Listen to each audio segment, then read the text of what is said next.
Hey, Hello, everyone. What a start. Where's it going? Who's to say? Wow. Are we live? Oh yeah, we're live now. Yeah. Okay. Yeah, we are. I think it's a Only very What's up? Welcome back to my Well- channel. What's up, guys? If you're gonna smash that subscribe, sorry. welcome I can't. everybody to this isn't an episode of Dragonbreak. Dragonbreak? Where we fight Dragonbreak! dragons Yeah. and get baked. Yes. That could be honestly Season a really 2. good Great Gabrielle and Bake Off. Yeah, That would be Bake Off. fun. Yeah, Bake Off. But we're going to be doing a season 1 wrap up and Q&A tonight. So I am normally your dungeon master, Scarlet Moth, and with me are my magnificent, amazing, wonderful players who I cannot stop thinking about, you and your little babies. Let's introduce each other and introduce yourselves. It's gonna get real complicated. Yeah, we'll start with Matt. Hello. I'm Matt. I'm a little guy around this channel. I do little D&D things. It's my job. Can you tell I'm good at this? I'm playing Crassius usually around here. We haven't recovered from the Zuckerberg comment earlier. No. okay. I got told that I would be getting thumbs in places I did not think I would. And nobody will ever know anything else about it. Gee. Hello, me not telling the general public what goes on before this camera goes live because it is scandalous. Hello, I'm GMD, Gemma Driscoll. I play Ren Valeth, grandmother Ren Valeth. Thank you very much.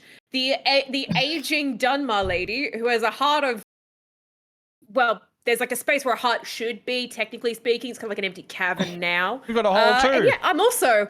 Yeah. Hi, I'm here as well. You really derailed me, man. Think about holes now. It's a whole whole thing. Sorry, I'm very tired. I have to host an event in for the next 2 days, and my brain's not here. We're off to a fantastic start, honestly. Ooh. Heather.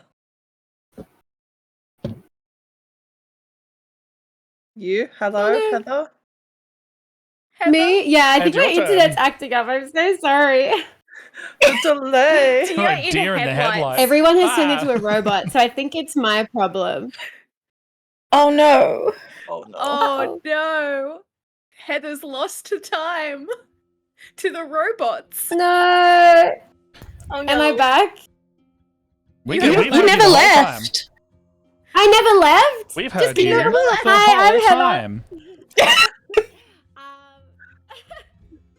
I'm Heather, and I missed most of what we're doing right now because I couldn't hear anyone. So I'm going to do my own intro. I am a Leo, and I I've Is been Come out of playing nowhere. Vim Is, Pixo, who's Vim a also a lizard boy, Leo? and yeah, I mean, well, technically a Sagittarius, I think, if Hyacinth's also a Sagittarius, which is terrible for me because I have an ancient beef with Sagittarians, but I will put it aside. An ancient beast. me? Sorry, guys. Wow. We gotta change the entire topic of what we're discussing today to really dive into this. How old is the cow? Yeah. Too old. We can set a subscriber goal, and I will reveal my Sagittarius beef.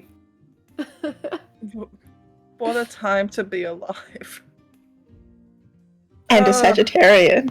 And a Sagittarius. I feel a certain way right now. Does it just involve feel- a thumb? Anyway. I gotta go. I can't be here. Oh man. With that, Someone else Tess, say things. Luba. Me! Hello, Lipwolf here. I play Sweet Tooth, and today's snack is brought to you by it's fairy bread. Oh, you know what? We I also don't- have I'm would gonna eat fairy figure out- bread. based scrolls. Like I went to it was a the New Year's Eve party, and they had free with it. And I'm like, you know what? I can just do that at home because I'm an adult. You're goddamn right, you can. Yes. Oh, So there we go. Sugary snacks. Delicious. well, and you normally play Sweet Tooth when it's very accurate that you've got fairy breath, and Yes. you know what? That's Always kind of nice. eating. That. Next up we have Shawnee. Hello. I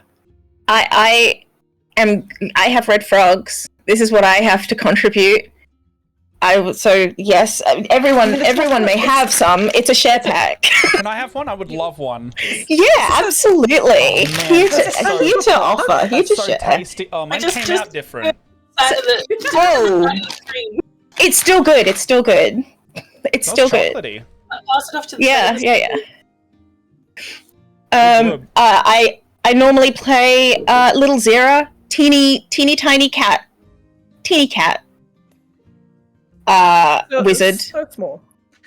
cat Little mage baby. extraordinaire. Yeah, that's me. I'm not a Sagittarius, so ain't no beef with me. The funniest thing is that Heather, you came to my birthday.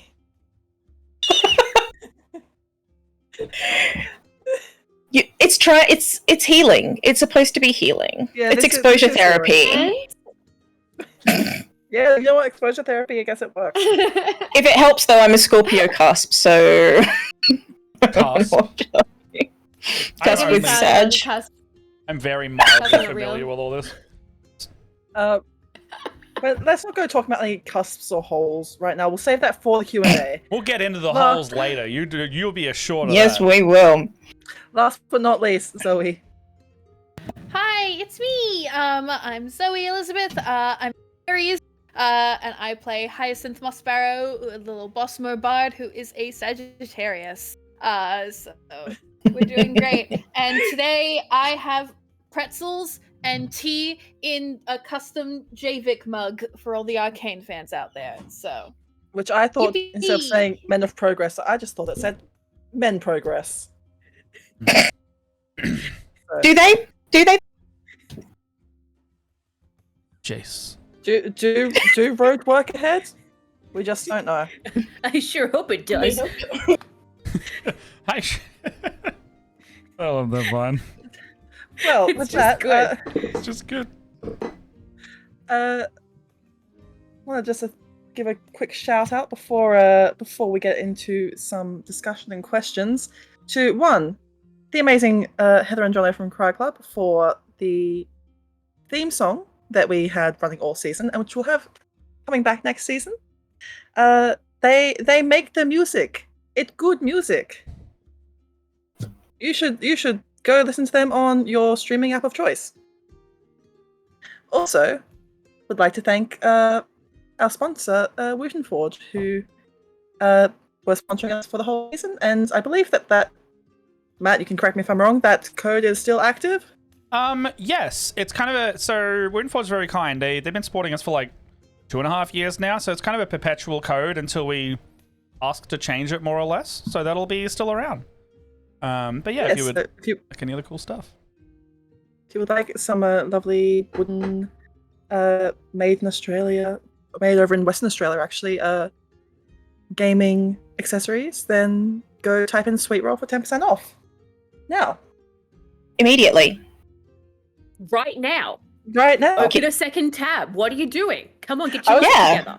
I was about to say a sentence, but then I realized I did not run on very well. It's fine. It's a day. It's the start of 2025. Let's. Mm-hmm. We got at Let's least another ask some 6 questions. months of like clear way there before I start getting serious about the year. Yeah. Yeah. This is silly time. Silly time. So it's time for some questions. Actually, it's question time. Oh. Study. So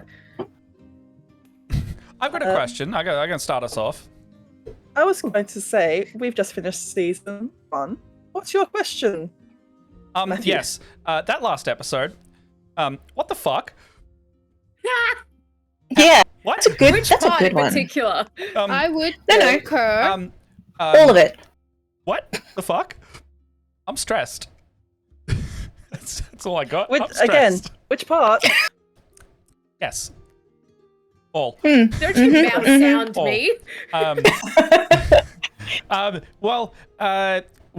There was she and I talked about it afterwards, and there was a very real moment. We were gonna kill that person. Oh yes. Fully. We were gonna just fully. I was not So- a thought. Yeah. So what indeed happened in the last session? So our party brought news to the Green Lady, the one of the two spiritual leaders of Valenwood, of the Bosma people.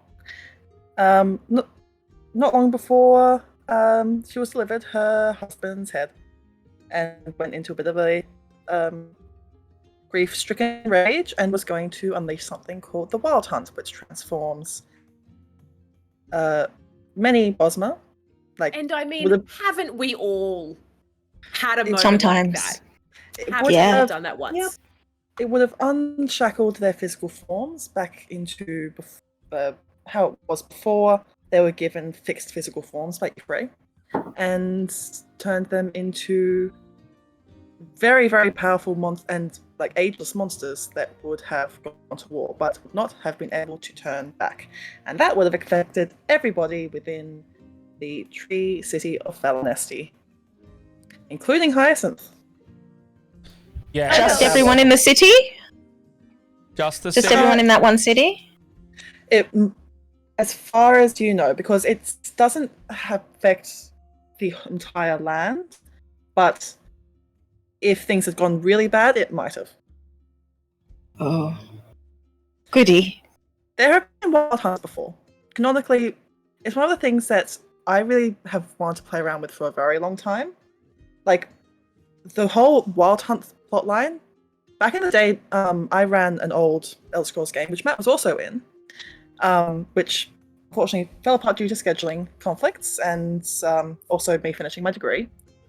But that plot point was something which was going to end the first run of the season of that show. That was something which has been permeating for a very long time, and so being able to actually sort of resurrect that was very fun. But you all managed to prevent it, which is really good. Was there a contingency in place if we hadn't been able to, for whatever reason, we died or couldn't convince them or something, or one of us stabbed someone to death? Yeah, what was the... If it never happened, what was the contingency? There would have been a way that Hyacinth would be safe. That's good. However, you would have had to either reckon with with the consequences of what happened there, because there were two paths. Either if the Wild Hunt was successfully invoked, you would have had to deal with that, with hundreds of extremely powerful, magically infused monsters. Oh, good. Havoc. Because we were totally we totally would have been able to handle. I feel like our solution to that would have been, as a team, not my circus. Laters. Where's the level 20 warriors that are running around? I'm sure there's. Guys, did you want to go deal with that? No? Oh, okay, cool. I mean, I'm sure that you would have wanted, at least one of you would have wanted to deal with that, given it would have affected every member of Hyacinth's family who was at Valinesti at the time. That is All of them were there except for Poppy. Except for Poppy and the two that you murdered off screen. Me? Yeah, that was I love family reunions. I love them. Viking Dave, that is a good question. Do I think that the group could have taken one of the monsters? Potentially. I think that you might have been able to take on one of them, but Say keyword one. Just the one. one, right? It's when you hear the one. One. That one. And then the others, we would have. Yeah, if I don't that know. one had backup. We're done. Because the thing is that would have been one of the outcomes. The other outcome, if the Green Lady had been killed, was that Valinesti would no longer have its leader, and the Bosma would have lost both of their spiritual leaders. The Valenwood has a monarchy, maybe, sort of still, very much a puppet monarchy at the moment because of the Old Merry Dominion's rule. But the spiritual leaders, the Green Lady and the Sylvanar, they would have both been gone and would have left room for the Thalmor, including that Griffin Riding General, to, well, physically and metaphorically swoop in, and that's also really bad. So what I'm But hearing is you did good. It was close. Like there were two, like you were close to getting both other endings. But yes, there was a contingency there for if the Wild Hunt had occurred, that maybe you would have had to, I don't know, find a way to go back in time. Hot lady. Dragonbreak. Hot lady. Hot lady can save us Always from hot. everything. Hot lady. She's Safety always net. hot. She's always ready. She'll be there to Hot lady catch ex us. That's machina. so handy that there would have been But- someone who could deal with time travel and all that. That we could have gone back if that was an option. But is it going back in time, or are we just hopping to a new I was gonna say parallel dimension? Like, is this an alternate reality, or is this what happens? Just fucking up We've all seen timeline B. Doctor Who. We all have. Can we replay at the when we finish the campaign? Can we just replay That's from this save point? when we Is that one land in the episode new of one, Rick do and we Morty? prestige ourselves in the new one? Is that what's happening? Like, We're doing a prestige. Come back. Some wild things can happen during Dragon Breaks, because it's not just like Dragon Breaks are they're really weird. Because not only is it creating almost a new timeline, but some people will still remember the old timeline. So, and the span of time during which the dragon, so the timeline is broken, things still happen. It just happens really weirdly. Everything And things happens can happen time like stories. things can happen like suddenly a part of the continent, which is mostly jungle, can become idyllic European farmland, like what happened to Cyrodiil. Or a new god can rise up, like how 8 divines suddenly becomes 9 divines. That's 9 divines. That's something which happens in the most famous Dragon Break, the Warp in the West. The Warp in the West was basically like out of lore was Bethesda's way of dealing with having 7 different endings to Daggerfall. Ah, yes, a In-game. classic. I am. In game, those 7 different endings all happened at once. Ah. And so time broke itself, and then a new timeline came about. I love the joys of writing in fiction because you can just be like, I don't know, time Yeah. shot itself. Yep. they did all. We did That's all of There we it. go, my fix it. favorite. You can It's really my get away with favourite. just about anything as long as you have continuity in lore, you're good. Yeah. And even All then, time just travel. say Love it. time. Yeah, I love it. Yeah. Perfect. It's great. That's one of the things which I really love about working within the Elder Scrolls thing itself, is because it has a really interesting relation with what is canon, and the world building is set up so that all these cultures have their own interpretations of events, and often they will conflict with each other. So you're never quite sure of what is the real one. Like maybe they're all real, maybe none of them are quite right. Maybe they all have a slightly different understanding of the same concept, and little bits of them all are right. It's very much like it's very realistic. I really love that kind of unreliable narrator storytelling style. like you're always telling it from that perspective of like someone retelling it, and it's like, how many times has that been retold or noted down or like Yeah. transcribed? They edited it to be more favorable to a victor. There was a really good one in Destiny, actually, a lore book in there that was written entirely by someone who is an egotistical emperor. And it was just so self-flagellating. But he was still telling truth in there. You just had to kind of sift through what was him just stroking ego versus like the darkness that he was actually witnessing. It's like how within Elder Scrolls you get that a lot, both mythologically but also in terms of some of the history, especially when it comes to the Imperials, because out of all of the races of men, So like the Nords, the Red Guards. Bretons are a weird one because they're kind of this universe as half elves. The Imperials are sort of one of the more important groups because they're the ones who sort of founded this like continent-spanning empire, and they were downtrodden at one point. The Aelids, who are sort of an ancient race of elves who are now supposedly extinct, kept the Imperials as slaves until a woman one day who like followed Akatosh prayed to him hard enough until he spoke, and sort of she created a slave uprising and they overthrew their masters. The Aelids, most of the ones who were left alive, fled to Valenwood and disappeared into the forest there. They aren't the Bosmer, but they have ruins there. And then this woman, Saint Alessia, became the first leader of an empire, of the Imperial Empire. But then if you read a lot of books, you read books and like what happened to her is completely different depending on who you ask, and depending if you're asking people who are more favorable to the Aelid side, to the Imperial side, if they're from out of that. It's all like, it differs, which is what I love about the setting. 100%, yeah.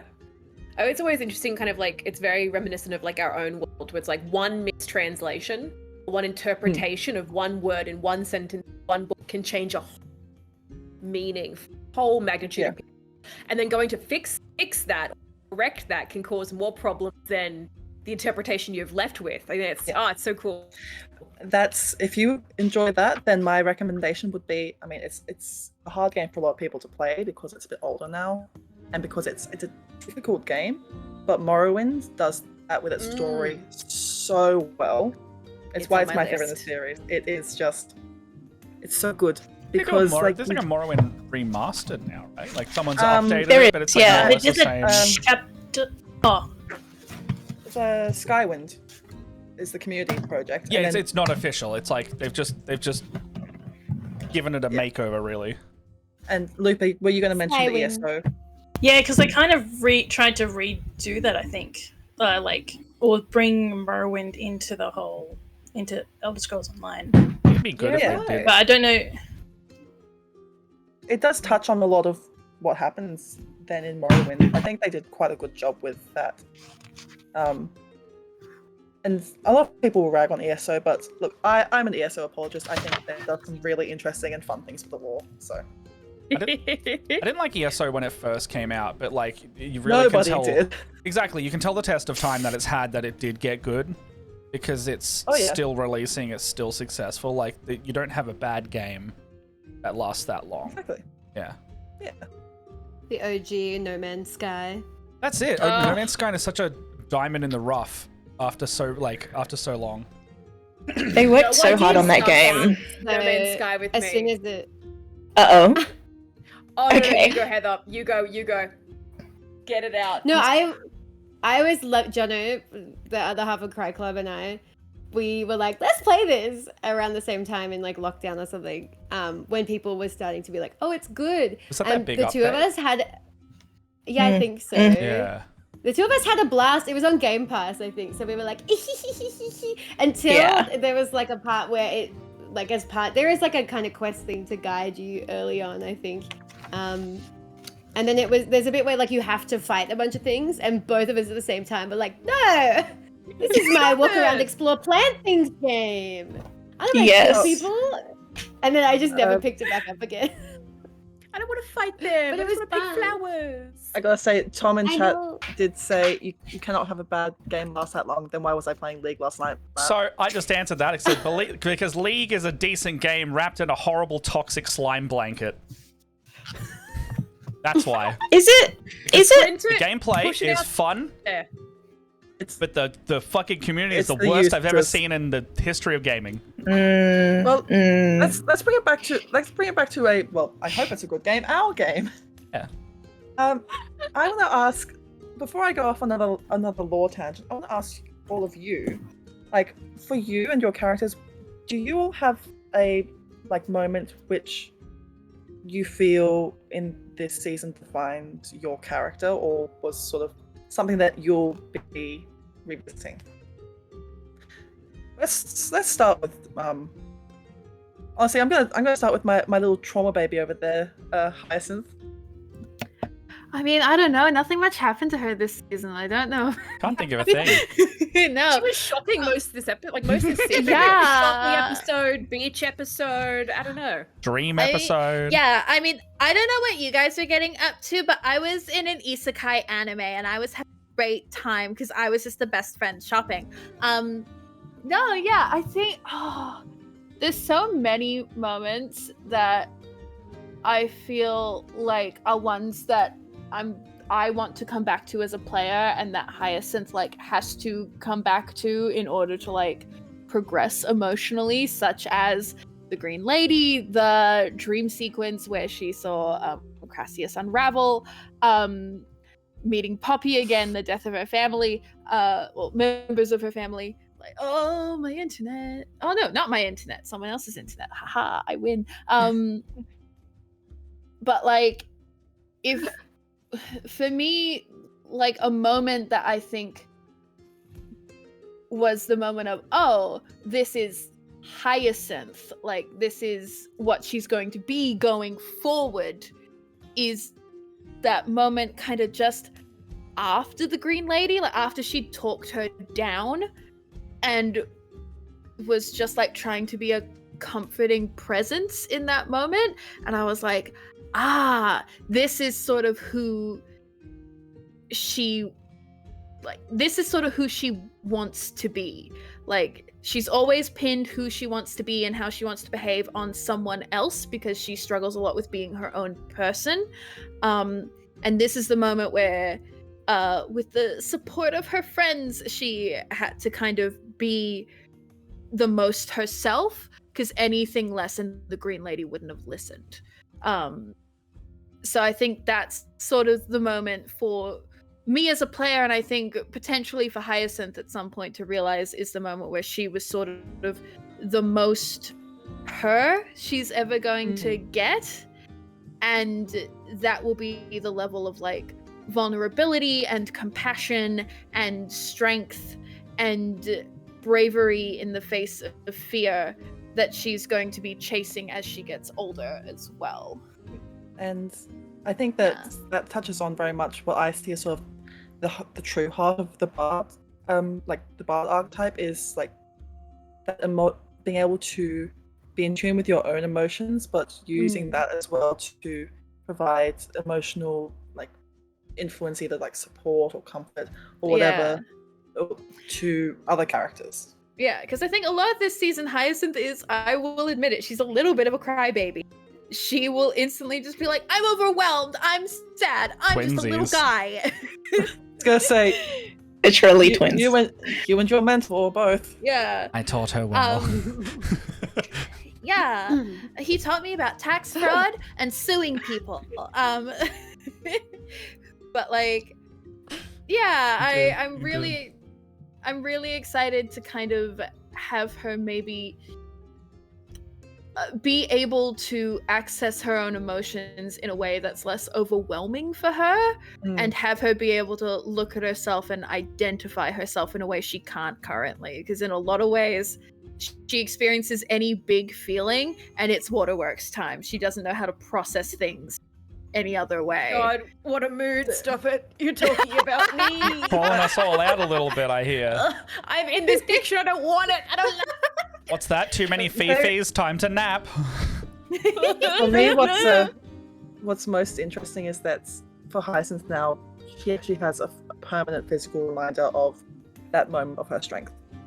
And I love that. Her arm is now, like, when we come back from season 2, we'll have like a time skip of a couple of days, so you've all been able to do sort of rest, regroup, and think about things. Yeah, couple of days. Whoa. It's absolutely not a spoiler for me to say that if Hyacinth would have gone to an infirmary or to see someone about the arm, they're unable to reverse it. Yeah, your arm is tree-like. It's almost like, if anyone's seen Spriggans from Elder Scrolls, like they're almost like dryads or like tree spirits. I know exactly what you're talking about. Yeah. Spriggan. Ooh, nice. Spriggan the arms. Hell yes. Mm-hmm. Yeah, I love physical reminders of the trauma and Oh, strength yes. manifest. Yes. So I think it's going to give you a lot to play around with it. I'm very excited for. And yes, hey, Pat, it's okay. We've all died to a Spriggan wandering around an Elder Scrolls game before. Shit, It don't know if I happens to did. The best of us. Oof. Well, I guess you're just built different. No, I got stepped on by giants and flew in the air a lot. Okay, fair. Ah, Yeah. Had the other comical death. It takes all types. Yeah. It I takes all wasn't good at types. Skyrim. I just ain't died that the different. motto of this game. I think I want to ask a question Skyrim, now. die different. Because you're worth it. Now, I know that Catchphrases did we have in this campaign? Gucci gang. Not gang. like Actually, that that. was a question I had. The not like that was probably the biggest one. yeah. Not like that. Not like that. Yeah, there you go. Pats I'll has got probably it. say that I would have headed over to Shawnee next, but I think I realised that G can't stay with us for too long tonight because they got stuff to do. So I'll ask Ren, like moments that you felt like defined Ren this season, and things which maybe stood out to you as things that she will hold on to. Yeah, For the rest I of the think for whatever's left of her long lifespan. I think it's interesting. She's kind of the opposite. I feel like very the opposite to Hyacinth in a lot of ways, because where Hyacinth is learning and kind of adjusting and fitting into the world, Ren has lived it already. Ren isn't maturing anymore. She isn't really learning anymore. And she's at a point in her life where she stopped. So whatever comes now is just fitting more into this, where she's decided people sit in boxes and how the world sits in boxes. And I'm really getting into playing irredeemable characters is my new thing. I just play great. real assholes. I think two moments that really defined Ren was one when she was trying to talk down the who was I forgot their name. The gentleman that we were trying to convince him to come with us. Oh, the Sylvanar. Yes, the Sylvanar. Trying to convince him, and him just being so determined to die with honor or to protect someone else. Oh my god, was you don't just have like- to do that. You actually don't have to, and actually it's weird for Ren to consider that you are taking this approach rather than your self-interest. And that's, in her mind, that's not noble, that's stupid. I think that's how Crassius felt as well. I was like, why? Why would you do that? Yeah, and she understands, she understands the concept, but it's very like, what do you get from this? Where's the transaction? There was a kind of a moment of pity, I think, for the poor fool. And the second one, sorry. I was gonna say just the question I had for that is it because like there I've seen in media as well, you can have like, there is honor in living another day to like, if you're gonna fight, there is honor in living another day to continue doing good. Yeah, I think Ren comes from a place of death is the end. Why are you racing? For whatever reason, reasons are your own, sure, but to do it not because you're using your way out there, that seems stupid to her, and kind of worthless. So she was very like, that was a real reaffirmation. Interests. And the second one was at the end of the campaign, when the look between Crassius and Ren about going in for the kill. And I think she still wishes that she had. Obviously not having a metagame knowledge led to objectively worse timeline. Ren thinks it was weakness on the group's part to spare her when it could have been a surefire way that it wouldn't happen again. And I think Ren definitely, that's again reestablished a part for Ren, and that is she is cold and she doesn't have room to grow. She doesn't want to grow. She knows that this is what's gotten her this far. This is the way it has been. If you want to do other things, that's cool, but it's not who she's ever gonna be. And I think it was a real moment of, she is not like these people as much as maybe she wants them to see good in her or to see something of value. She's not like them, and that is a very kind of sobering thought firstly, that is the truth, and secondly, that when did that start becoming a thing she was thinking about? Also, It's a bit, yeah. It's a bit. She's is she growing? Me and my therapist brain is like, okay, so let's dig into this because irredeemable is such a strong word. Yeah, how hard are you committing to the irredeemable? How hard are you trying to be irredeemable, or are you like just going with the flow and going, oh, I'm irredeemable? Like, that's just where I'm at now. In Ren's eyes, what's the point of being redeemable? In whose eyes? Right. She doesn't. I think she has come to grips with the things that she's done in her life, and she's okay with that. But she can understand it in the eyes of anyone else describing what she's done and the people she's hurt. It would seem irredeemable. And she's decided that that's the badge she's going to be getting. Then, all right, that is how it is. She's not going to change. She just alphabet her way into the campaign, is what you're saying? She was already in jail when you met her. No good deed. But to me, what's most interesting is that moment at the end where she looks at Crassius was one of the first times they were on the same page and agreed. And at that moment, you looked at each other as equals. That was scary. Like not in like a oh look at they're working together. In like a, if these two actually put their mind to something, that's dangerous. Yeah. Just to maybe be clear, it's better Ren they doesn't fight. see her. Yeah, Ren doesn't see herself as better than anybody. She doesn't really subscribe to a hierarchy of anything other than skill. And in that, maybe she sees herself as more willing to do things the others do. More experience as well.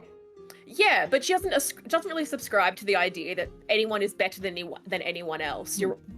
Everyone is messy and everyone is the same squishy organs on the inside.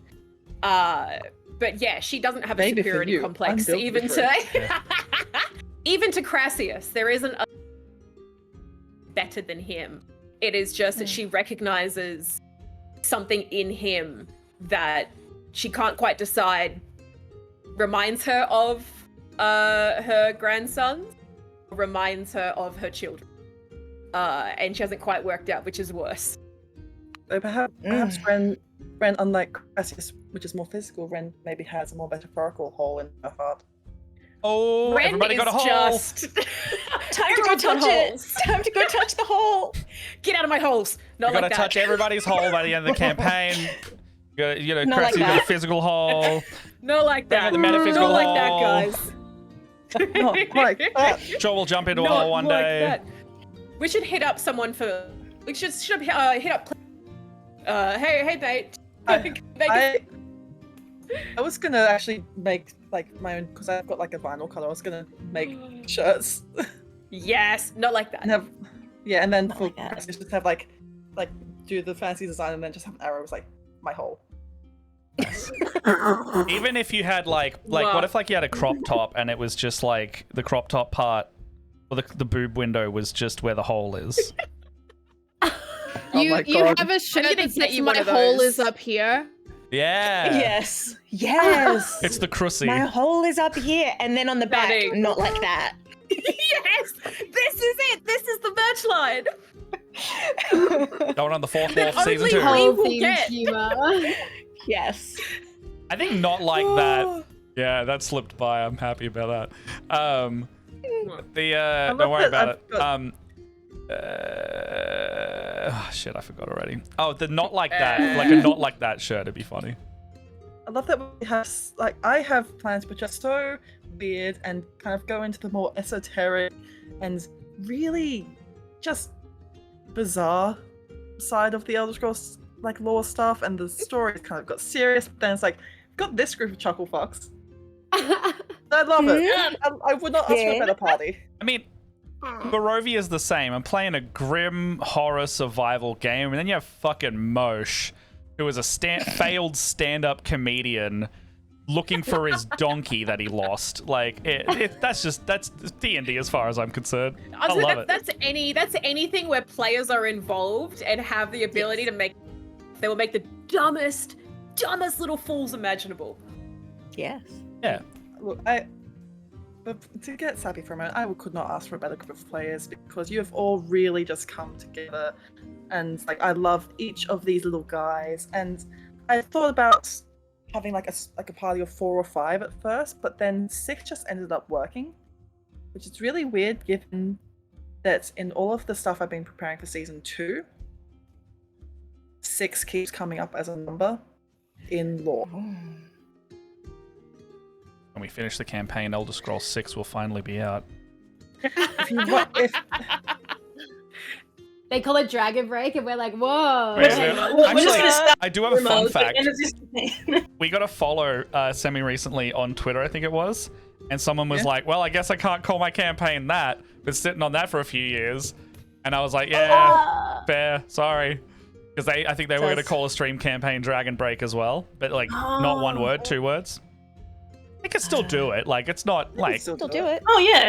Yeah, It's there's like, another... we don't own the concept. Yeah. Like Bethesda owns Yeah. the concept. Do what you want. Yeah, That's your own. That's your coda, my friend. Yeah, That's your coda. Mhm. stories can be whatever you want them to be. Stuff can be 2 things. Stories can have same names. Yeah. And if it's a dragon break, it's both exist. Exactly. Crossover. Yeah, there they go. I Exactly. just found Yeah, they it. have to make us Good like job. side characters, like cameos in the campaign, and then they can. But it's like Mhm. what I want is I would love to talk to them and find out what some of their ideas are because I want to hear more about what other people are running in this world because it's fun. It's great fun. I haven't spoken to them personally, so this is not a voucher or anything, but on Twitter they are Visagevt, Visagevt. So you guys can hang out. Okay, I'll Hell get you yeah. to remind me of what it is after we finish the stream. All right, I'll just link it. But for anyone who wants to maybe not my players, but also it's weird and esoteric, and you would have to really dig into it to actually find it out what it is. Look up. There's a book. I believe it's an Elder Scrolls Online one, but it's using stuff from Morrowind called 6 The Walking Ways. So enjoy that. All right. So, who am I gonna pick now?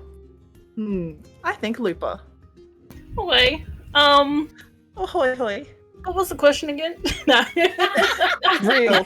Not like that. Just so I don't interrupt Tess while you're talking about your character, I'm gonna head off. But it was wonderful to see you guys. I love you all so much. Much fun. It's good to see you too. Cannot wait to play with you again next year. We're gonna be a little. No, this year. unhinged. This year. This year. Do it It's again. Oh this my God. year. This year. We're still here. Oh God, the years just keep on going. Anyway, bye bye. I love you all so much. The overlay will fix itself immediately. Hold on. There we go. That one. 2024. 2. There we go. Oh, there's 2 of them. Okay, Fuck. Hold on. If anyone's ever seen that video of the PlayStation Move 2, I spent too much time online. There we go. But Dragon Breakdance. Oh, Someone just put in You the should chat. do that. It's so Envy, good. that's a sick name. I want to do the crossover. What is this? That is Oh. permission. I'll get NV to come on and run an April Fool's episode or something. Oh my goodness. Oh no. And we're It's just like a starting in team of April. Dance Dance Revolution pros. Is that the next like dream Yes. episode? We get served and we have to go serve back. I mean, originally I had an idea, and I think I told Matt about it. Was that if we ever did like an April Fool's game, it would be you were all turned into mud crabs That's pretty good. Oh 'Cause my there's- goodness. because I think it was April Fool's last year. Getting the crab mech, sweet tooth. Delphbound made like a playable mud crab race as a joke. So, It's amazing. but Lupa, for Sweet Tooth, what parts of season 1 do you think are going to stick with her for like next while, and what do you think has had the most effect on her? I think finding Apart- yourself apart from behind. Crab Mech. I think finding herself behind bars was sort of like surprising at first because she was usually, she's come from guarding, I guess, her village and helping be a guard at the village and everything. And then hearing the prophecy and sort of, I guess, that sort of gave her a bit of purpose, I think, as well. Going, oh, hang on, I have something greater I need to do. And that sort of is then giving her direction on what she wants to do now. And then, what was the other one? There was, then meeting the spirit. That was a sort of a special moment for her that she'd sort of remember, and then feeling like she was, okay, this is a sign that she's going in the right direction. But then it was like the horrible dream that she that she had, and she just felt like she was a failure. So having that, I think, sort of still sticking with her after, and sort of making sure that we can't. Everyone's important. We can't lose people. She didn't want to lose people. She didn't want to lose her friends, and so just trying to make sure that didn't happen, and just stepping up to say, hang on, there's other ways we can try and work things out, or there's another way to say, like, there's got to be another option to try before, especially at the end, sort of like not wanting to just kill someone because they I know some people thought it was the right thing to do, but taking for her, I think, just like no, especially that character was like, this is a woman grieving, and she felt, I guess, that was sort of important, that she's grieving, she's got to grieve, yes, it's dangerous and could hurt everyone, but at least trying to get through to her that she needs to just feel her feelings but not harm other people. I think that Sweet Tooth has been a really good grounding influence within the party, because there are moments where she is very concerned, but she's also, there's part of her which is just always seems unflappable. Like, she's got her moon sugar, she's got snacks, like she wants to keep the party together, and she wants to make sure everyone gets out of this alive, which I love seeing. And I think that, like, I'm really looking forward to seeing how Sweet Tooth will evolve as well, especially now that, like, she has sort of her own direction, especially with Kundari. Yeah. Now, So having that, and then I guess knowing that she's got someone who is also watching out for her as well, and so she's wanting to make sure she does well, to does the keeps everyone on track, I guess, for this prophecy in a way, and obviously to keep Zira safe, because she's going to be important. And that, so yeah.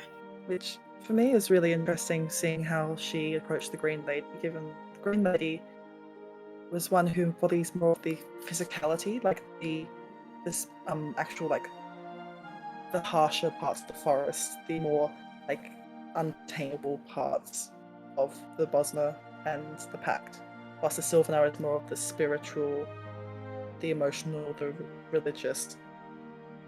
The Green Lady is almost more of the protector, which feels like the same kind of role that Sweet Tooth is, and it just makes me think, if something, God forbid, ever happened to Zira with Sweet Tooth, what would happen? Like, what would Sweet Tooth do? Yeah, I think that's something that I'd still have to think about. Yeah, definitely. Of what would Sweet Tooth do if something bad did happen to Zira. I think she'd just try and work out how to turn it around or fix it. Yeah. But I love Sweet Tooth. Like, It'd and be- just She's very food snacks. motivated as well. Look, I can relate to that. Yeah, so's Like Boulder both after the last cats. 2 days of feeding him. Oh, how is Boulder? I got him to, so if anyone doesn't know, Boulder's my new little bearded dragon baby. I was holding up my hand today, and I put a cricket, like, on a feeder thing, and I managed to get him to walk all the way up my elbow without running away. Oh, So I was Yes! working on bonding with him. I think you should have called him Vim, though. Sorry? I think you need to get a lizard called Vim. Yes. One day. I mean, Yes. I've got so far I've got like a mix of they're either D&D related or Norse related. I've got Baha and Tia, which is Bahamut and Tiamat related, and now I've got Boulder, which is either Boulder or Boulderan. If you go down that route, Mm. Nice. route. That road. Road. Words are hard. Route. What was I gonna say? I had a thought, and it was like, if Sweet Tooth was the one to like go down, in terms of like they didn't survive something, or like they, speaking of like, you know, the earth grounded character, I think if they were to meet an end, it wouldn't be anything other than like a situation where if the others survived, it would be like, this is like a no joke. This isn't we've just got into trouble. This is a serious Bad. situation. Yeah, it's like, I think it would Worst be like, timeline. yeah, I think Sweet Tooth would exemplify that the most, of like, it is no longer any kind of safe, no joke, no anything, because the person that basically keeps them together by their way of being, that kind of bedrock character, is gone. And from my memory, Sweet Tooth was sort of one of the first characters to actually really reach out to others and try and make connections. But Sweet Tooth sort of reached out to Hyacinth, and then had been talking with Vim at some point, and I think may have been one of the first to actually find out Vim's Tamrielic name. Yeah. And like, Sweet Tooth is out here doing the work. Like she's just trying to make friends via food. She's got the snacks, so she knows she has to share. She's like, oh, okay, hi, do you want to share my snacks? So she doesn't seem like she's just greedy and eating all the food herself. But she was there just to, you know, make friends. Oh, this was going to be a fun adventure with all these people, but then it kind of turned serious, and so she's sort of going, oh, okay, now there's some real serious stuff going on, and I need to you buy know, more snacks. we saw people die, and I don't So- have enough snacks for this. yeah, that's her coping mechanism. She's going to be eating more now. That's She it. needs the sugar. And if a character like that dies, we're all dead. We're done. We're screwed. That Truly. We are. you'll break time to try and fix it. Yeah.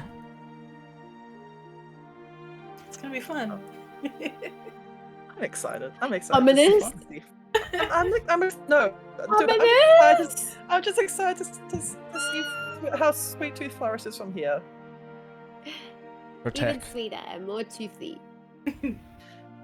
I think we have to now bounce over to Sweet Tooth's other, like, the other half. Not in other marriage, but in like Kinship. they are kin. Like, there's the protector and there's the promised one. So Yeah. for Zira, Cause- like, she's had a Massa's lot of favorite purpose. princess. Oh my god. Um,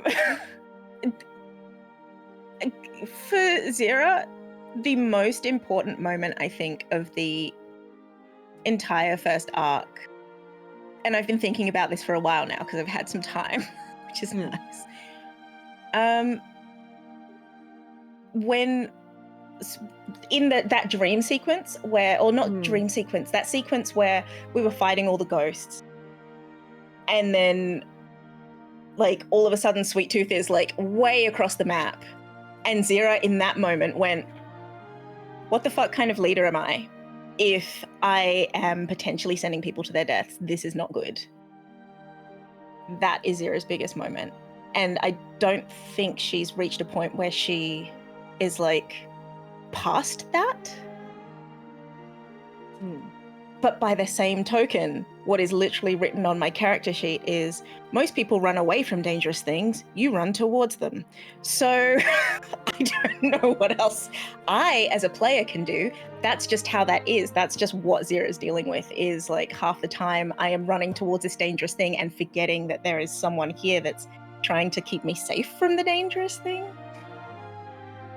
And that's where Zira's at. And that is what Zira's going to be thinking about for a long time. Whether or not to chase the ball of yarn. Whether or not to chase the ball of yarn. Or touch the hole. Or touch the hole. Whether it's like that or not. Do I touch the hole? That gesture is so funny to me. It's the ball. You gotta bap it. Bap the hole. No. Bap the hole. No.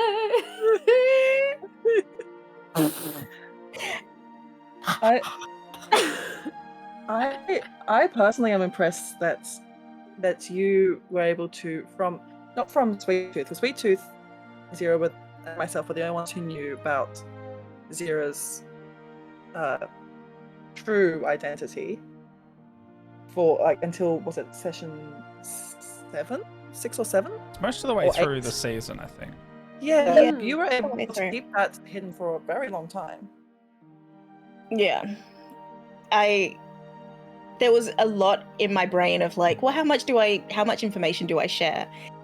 And then when we got to the tail end of the season, I also thought, I feel like we need more stakes. More stakes. Let's have this ancient beef right now. Whole And- cow of steaks. Let's go. Whereas the reason that you chose to model Zira off of the Toiga breed of cat, one of the reasons was because it looks like they have an M on their forehead. Yes. Toiga has an So it's M, been- so it's always been there. It's been in plain sight the whole time. Mm-hmm. That's so smart. Oh my gosh. Cute little cat with the M. The McDonald's cat. What? But The yeah, M stands that's for murder. Murderous intent. murderous intent. Well, no. Just, No. just so we need more stakes. Threat of the Great Hunt. Not like that. Yeah, no, not like that. That was good. Please. Yeah, I think there was what's one of the other big moments I think for Zira was having a conversation with Hyacinth about like it's hard to make friends. That whole sequence of events of it's hard to make friends. Do you struggle to make friends? Yes, but we're friends though, right? Like we're friends. I need this. We have to be friends now. I need to be this. friends with people. Yes. Like eventually I have to be good at like talking to people. So I need to make friends now.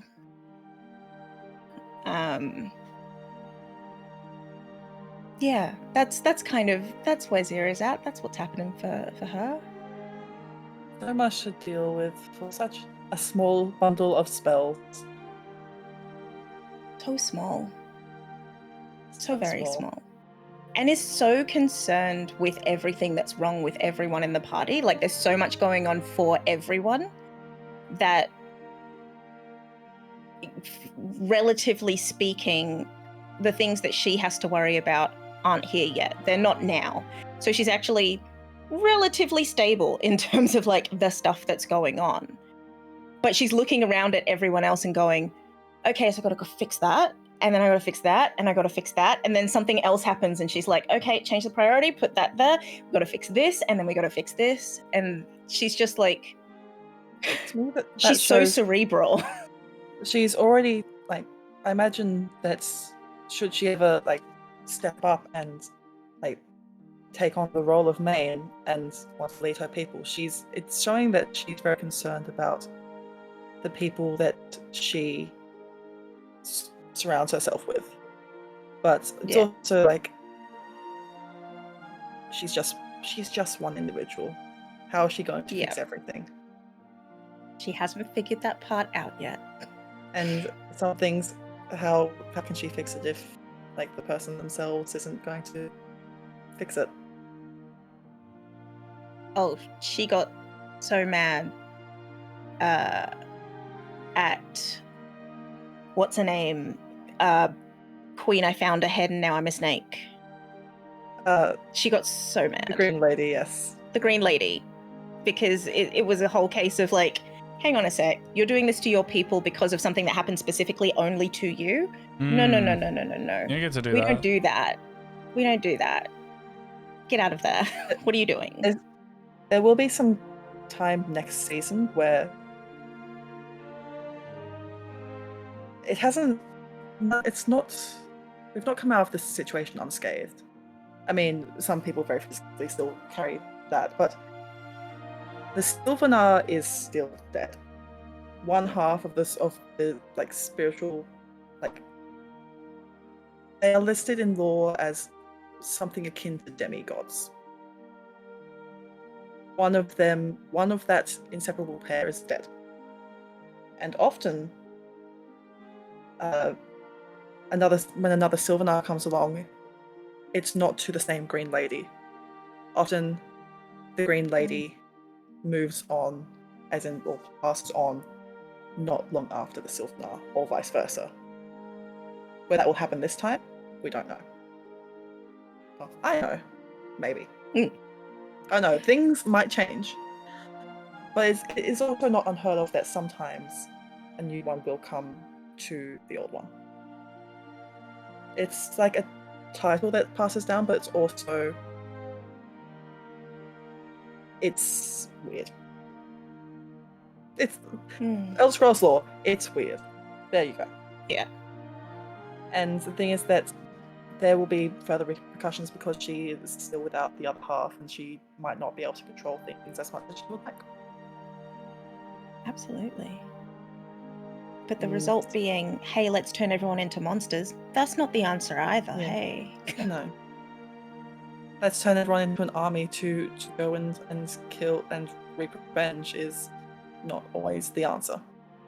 But you'll still have to deal with the threat that the Thalmor pose, which they're still there. They are still mostly unopposed. Yep. In terms of forces against them. But I'm sure that there is stuff that the party will think of to get one back at them. Do they have a leader, or are they just a power? Like, is it They spread out, or? They have leaders. So There was the we'll guy get- that like did a thing to Yeah. Crassius, Yeah, Yeah. that thing. What leader thing? of the is about to die Yeah, party. that's right. You know, Oh, that The guy. Yeah. command. yeah. You know, wrapped up in the what the fuck from the beginning. Yeah. You know, that bit. Yeah, but that part. What the Yeah. fuck? What the fuck? What General about- General Temerian. He has a is- name. Hello. He has a name. Yeah. I will eventually put that into the webpage for you. And so his boss, specific to Marion? He is a general within the forces of the Thalmor. They do have leaders, or they have like an organization. In lore, they killed off the royal family of the Somerset Isles. And Temerian has earned his place by committing some atrocities. He is Light atrocities. He is a long-lived general who has earned his stripes in battle and in things which are not so can't be cleaned off one's hands. Looking into him next season, you might be able to find out a bit more. He's on my list. The shit The list. shit list. He's on the Hey! shit list. Got him. He's on the Kit Kat Uh, shit list. speaking of people being on other people's shit lists, Vim. Yes. I want to know what has had the most impact upon Vim this season, and what's going to stick with him for a while. That's not just wanting to kill Gracias. I know. That's a little bit it's on his mind. Gust! It's one side of the 3 dimensions, though. Gas. His favorite memory is the time he successfully cast Gust and owned Crassius. Which never happened. No, I think it's really funny because going into the campaign, Vim is like earnest, sweet guy, who's like endlessly curious about the world and like really wants to understand things. And I feel like by the end, he's like aged. He's like, maybe shit kind of sucks outside my bubble. Hey, like, really? No, it's so funny to be like, I'm gonna go see the world and write about it. To be like, wow, which I think is interesting. Yeah, I think that was interesting. Definitely, like getting his division, I think, was very cool. Like in front of an audience. Yep. And like I guess being the one to like explain that to people made him feel like I don't know, I feel like he definitely was like a baby, I guess, like starting out, and was very like sheltered even if he didn't realize it. And yeah, it was cool to have like of him to be like, I have this thing. But his division. Sorry, I was reading the chat, but half of that didn't come through, so I just stopped and said his division. Yeah, definitely the vision, and I definitely think like the end fight, because I think he always imagines like he wants to be someone like who's a go-getter and like jump into things, and not having the answer or not having a decision, and then like when he did know what he should do, realizing it was like too late to have an impact on anything. I think he's like, wow, okay, like, am I the weak link? You know, like he's very much like, damn, what am I doing here except beefing with Crassius? Like everyone else is so good. So I think it's just reassessing, like, I don't know, I love it. He's having like an ego crisis. Which is good. It's kind of interesting to me in a way that, like, I feel like Viv and Hyacinth started at a very similar point of sort of being like, I'm gonna leave my bubble and everything outside the bubble is gonna be great. Going into internet moth strikes. Uh-oh. Moth is freezing. I'm back, I'm here. Yippee! Oh, we just got fast forward. Are you Moth. sure about that? Yeah. I'm here. I've been here the whole time. Yippee! What were you saying? Zoe, what were you saying? Me. Oh. No, I was just saying, I think it's very interesting that, like, they started in, I think, a very similar place, and then through experiencing a lot of the same circumstances have ended up in two very different spots, where Hyacinth's like, wow, I have a group, wow, I have to be myself, and Vim's like, oh, fuck, oh, shit, oh, god damn it. Yeah. Oh my god, this fucking guy. Same age, same income, same super contribution. The only thing that's different is how they feel about Crassius, and that has shaped the course of their trajectory in life. Oh, yes. Fuck, that's so funny. It's so funny. Like, Also, the additional context that Vim is potentially also like 23, hilarious. So funny. We're both just like, Vim's like 19. baby. Wait, how old are all these characters? I fluctuate between Hyacinth being like 20 and 23. Like, Crassia was Let me like double mid check 40, to like be 40, 42, 45 area. technically 245. Well, it 45, appears. Yes. Yeah, well, it's like late 40s, but would be sort of his actual age, but looks a lot closer to like early 40s. He's a silver fox, Says according to Zoe's art. That's my Oh, greatest contribution okay. to this campaign. it is not. Agreed. It is not. I want you to know that it's not. I agree. I think it is. I need you to believe that it's We are not. so troubled by those images. Yes, Vim is 19. So Vim is 19. Explains a lot of his, I think, immaturity and like tenacity to hate on Crassius. He's like, I'm gonna own this guy. Fails a gust. Problem is, Crassius is one of those people that like interacts with people enough that he understands like the latest slang memes and all that, but he's not doing it in a cringe way. So they come at him with the "you're so cringe," and he'll be like, "Okay," and then give it back. As Yeah. for age, I believe that Zira's age would be like she'd be in her 20s. Yeah.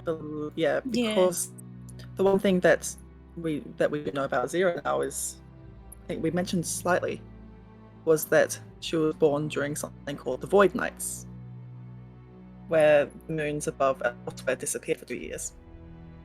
Silly clips. Which Khajiits, like, their physical morphology is affected by the different phases of the moon.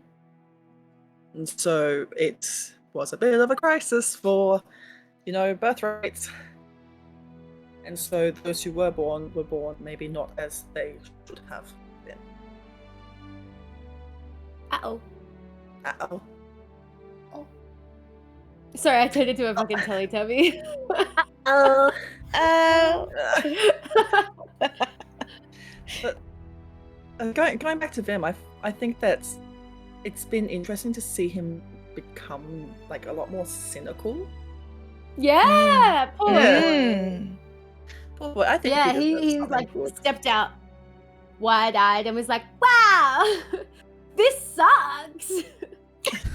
Was it like the wow, Which like I the love. dipper? Wait, Wow, boy. this is awful. Yeah, literally. Which I love and I wasn't anticipating, I think. I was trying not to like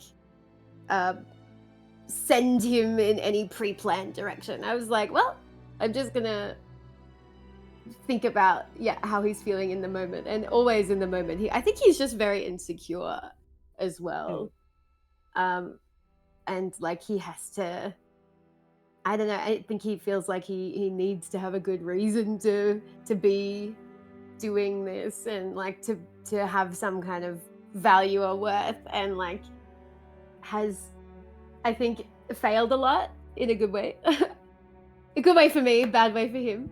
But like, yeah, it's interesting to see the complete like opposite. Also, Emotion. Rodarian did say this is what being near Crassius does to a effort. Yeah. Mm-hmm. Yeah, but I like it, and it's very cool. Yeah, I like it. Keeps me on my toes. And we're all back behind here getting Jess to write Crassius Vim fanfic. Yeah. Yeah. I ship it. started I ship it out as a- so hard. It started out as a joke. Yes. Does that make Crassius Dilf? No.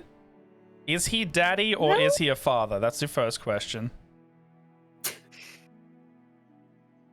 Well, It'll determine it. He's an uncle. To Hyacinth, True. Actually- he could be father.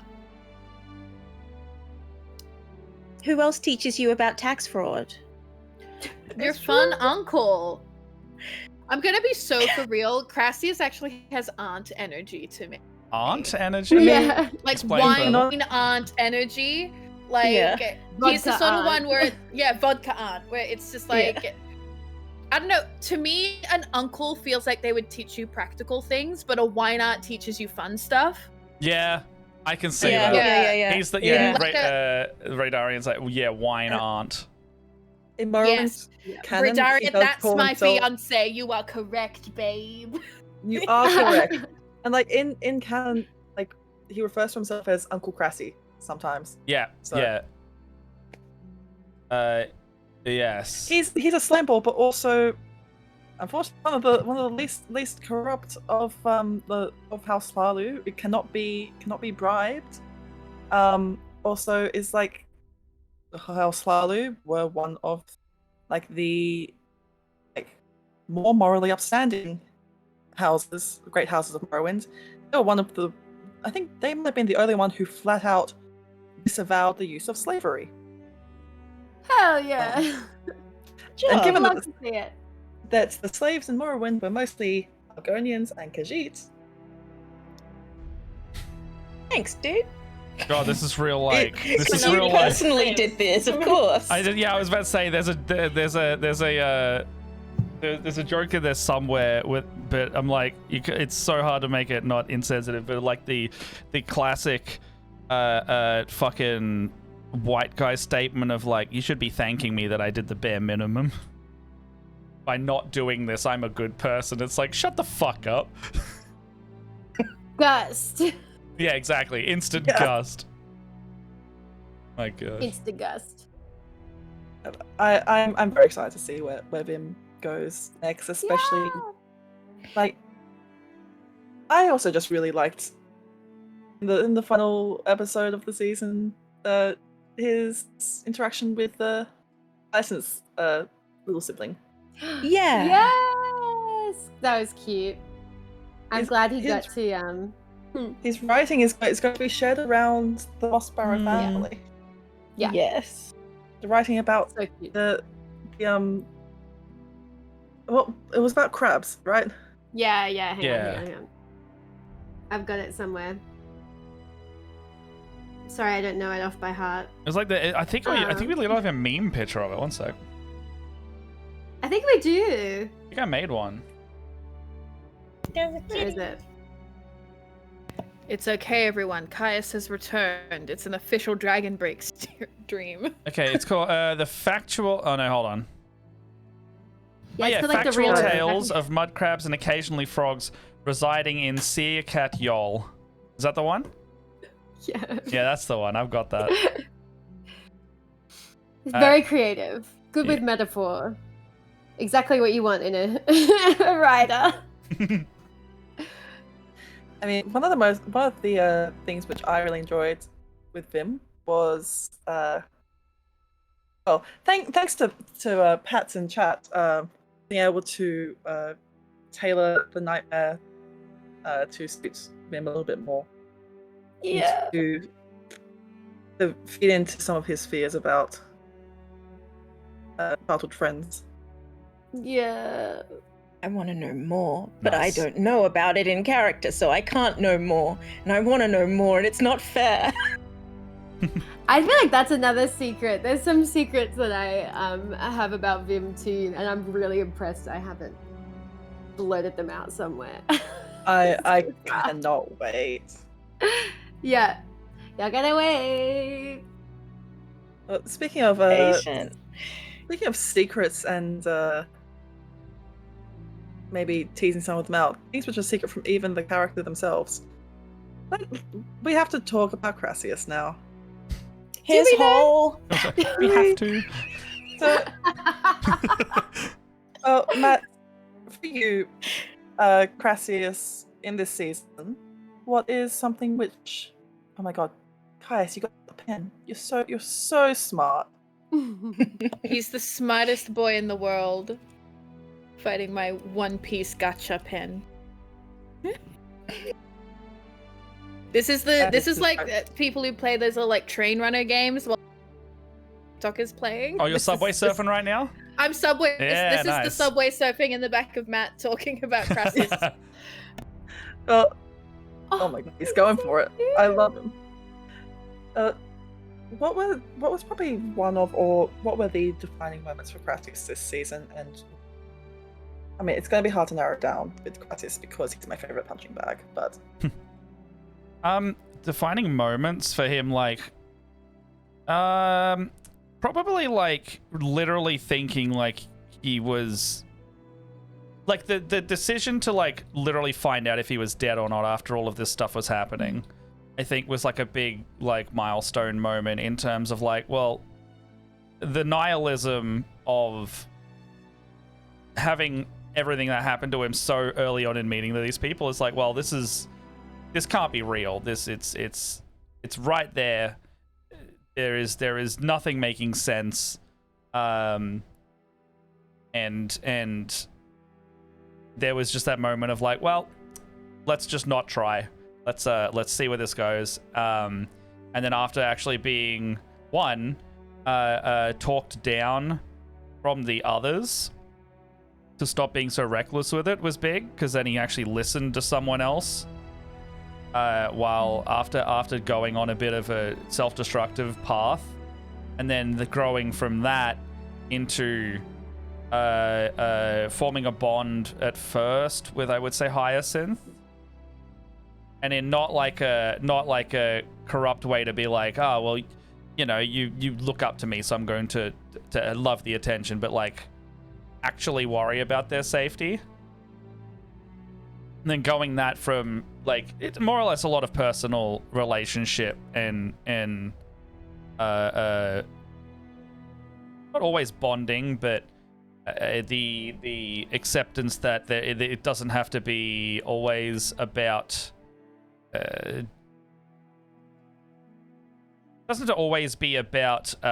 getting out of something or leveraging something to get what you want. Mm-hmm. I guess still selfish as hell. Like, I don't think he'll ever change on that. Like, that's inbuilt and ingrained. But I think it was that the arc that we were joking about at the start, which, I mean, it was joke, but not, but like just slowly becoming less shit. Yeah. Still crap. Like, we don't know if he'll ever not be a crappy person. But, Crappiest. Yeah. but you know, the growth being that he is, by whatever step and millimeter, learning at least a bit. And then it becomes more of a journey of like, okay, well, how does he deal with that? And where does that go from? And then the relapse if something actually happened to these people he's now cared about. Like I said, if Sweet Tooth died, I don't know what he'd do. They shared Dragonbreak. Yeah, they shared snacks, and then they were having a good time, and then this person who's probably the most innocent in the group meets an untimely end. He would not deal with that well. That truly would be like Dark Timeline for everyone. Everyone would be immediately into Dark Timeline. Like, Ren dies, he wouldn't, he'd be like, that sucks. But Bim dies, he'd be like, oh, he didn't really actively do anything wrong to me. I have to buy a blow dryer. Yeah. He's like, oh, well, they don't punch me I cuff anymore. my hair now. Yeah, he'd be like, it'd be like Pissing them off on purpose. Simply. Yeah. I need the Pantene flick for the morning. What horrible thing should I say to them? But yeah. Fell for it every time. But yeah, I think it'd be like a really genuine blow if Sweet Tooth had something actually bad, horrible happen, because then it'd be like a reevaluation of like maybe a slide backwards. So it's like, well, then it'd be like the nihilistic eating away at yourself again, going like, well, I tried being better and it was taken away from me, so why bother again? And and seeing what he would do with that. I also very much play him as like a reactionary character. So like, I basically went to Moth. I'm going to do what I did last time in this campaign. I'm going to blank slate him a little bit. Like, I know his vibe, but other than that, like, he is going to do what is in front of him. So the keys are there, and so like most of the time when Moth is pulling stuff, I don't know about it, which is so fun to just sit there and go, oh gosh, what the fuck. I think that I had probably some of what's going to stick with me the most is just, I mean, everything that happened with the nightmare. Just for everyone, like for everyone's characters, but especially just seeing like all of the gears turning for people and you're coming back the next week and theorizing about what it all meant with the unraveling of Crassius. Yeah. The literal unraveling of Crassius. The literal unraveling of Crassius. Yeah, that would be that second moment where it turned, because I think it was it Hyacinth and Crassius, like in that isolated moment? Yes. Yeah, that would be that second moment. Like, you'd have the nihilism limbo, and then you'd have that, like, if you were to break it into like the act 1, 2, 3 of that, it would be those two parts kind of signifying it. And then the decision with Ren at the end of genuinely considering something not necessarily for a greater good, but what he thought needed to be done. Yeah. I think it'll be interesting to see how he at least handles that in the aftermath of that final battle. Given that Ren won't have regrets about it, but Crassius might. I'm interested to see what he will think of himself after that. Yeah, you've just reminded me, because when G was talking about it, yeah, it's like they were like, this is what Ren's gonna do. Ren's not thinking about it. Crassius was like, it's the same thought process, but yeah, they would literally go in different directions after that. From there, because he will regret it in whatever way, shape, or form that takes, and then that'll spark conflict with Ren in that he's gonna be like, well, maybe we shouldn't have done it, and Ren's gonna be like, I don't care.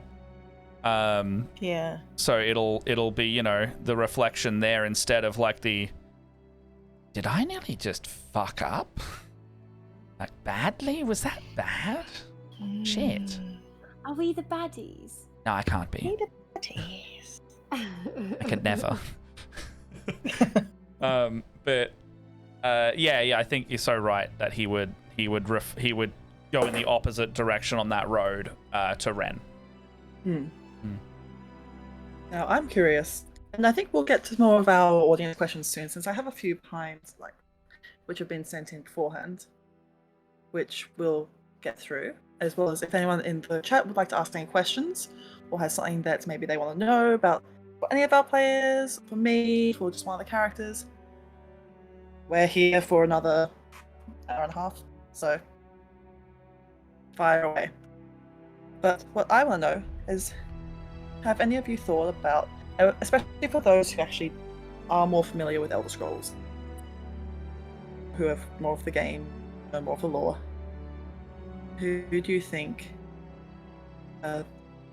Crassius's 3 benefactors are?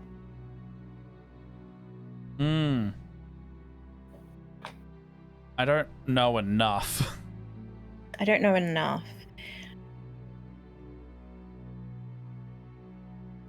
I remember sort of going, it sort of felt, it was ringing a bell, but then right now I can't think of who it was. One of them at this point is, like, if you know what you're looking at, has basically revealed themselves. There's been very heavy hinting towards another one. And the final one, let's just say, is remaining in the dark for now. I got no clue then. No. If that's supposed to be obvious, I have no idea. I'd have to go back and rewatch the episode. Yeah. I'll say that. I mean, without me like cheating and going on a wiki, you know, I probably won't do that. Yeah. I'd say that episode 7 has a lot of hints for you. It's funny because I don't know the lore enough to be like, here's a noun for a name. I don't know the names, but my brain is going, no, but this one somewhere in the game, and I'm like, but where though? But there's a face that's coming to mind, but I can't remember where I've seen this face. Are they related? Because I met someone in the first time we played this, and I don't remember anything other than one thing. I don't want to say just in case it spoils it, but like, is it the same? Is that one of the same entities as last time? You'll have to message me because I think We have a. two of them are the same. One of them has changed. Okay, I think I only met or talked to one last time that I remember. But yeah. I'm just going back through my notes. Well, while you're going through notes and messaging each other, complete segue, completely different topic. Going back to something Matt said, it occurs to me that if something happens to Sweet Tooth, Zero might not be able to be main because something happens to mains that go down the dark path, isn't it? There's like a whole Follow the Sith dark moon. version. Yeah. So Dark yeah, To do it. it's all there. It's all bad stuff happens. Bad stuff happens. It'll be fine. It'll be fine. We can just abandon this timeline and jump into the next one. It's all right. But Zero would be changed. That's the thing. Yeah, but she would become Draw She'd become a Master. giant cat. Yes. Wait, No. As in the way that she sees. It becomes like evil timeline Zero. Essentially. Oh, she put a mustache on. The Yeah, goatee. she puts on a mustache. Nice. The M just moves down. Oh, hell yeah.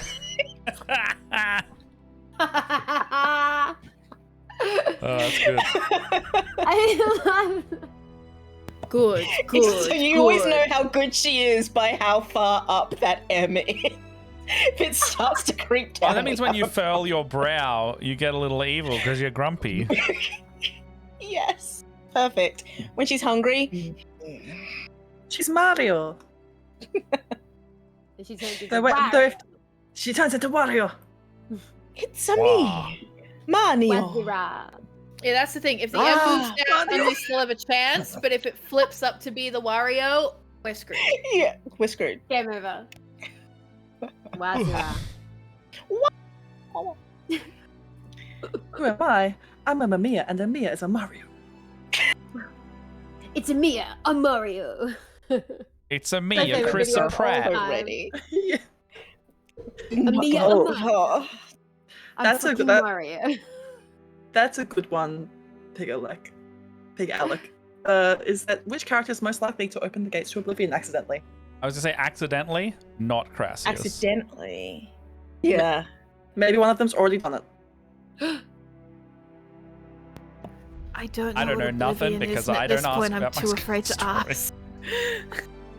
Wait, you don't know what? Oblivion is like other planes of existence that are tied, which are within this world, but there are other sort of Demi-planes? parts of it. I guess that would be the easiest way to Pockets. explain it. They Okay. are all reside over by their own Daedric prince.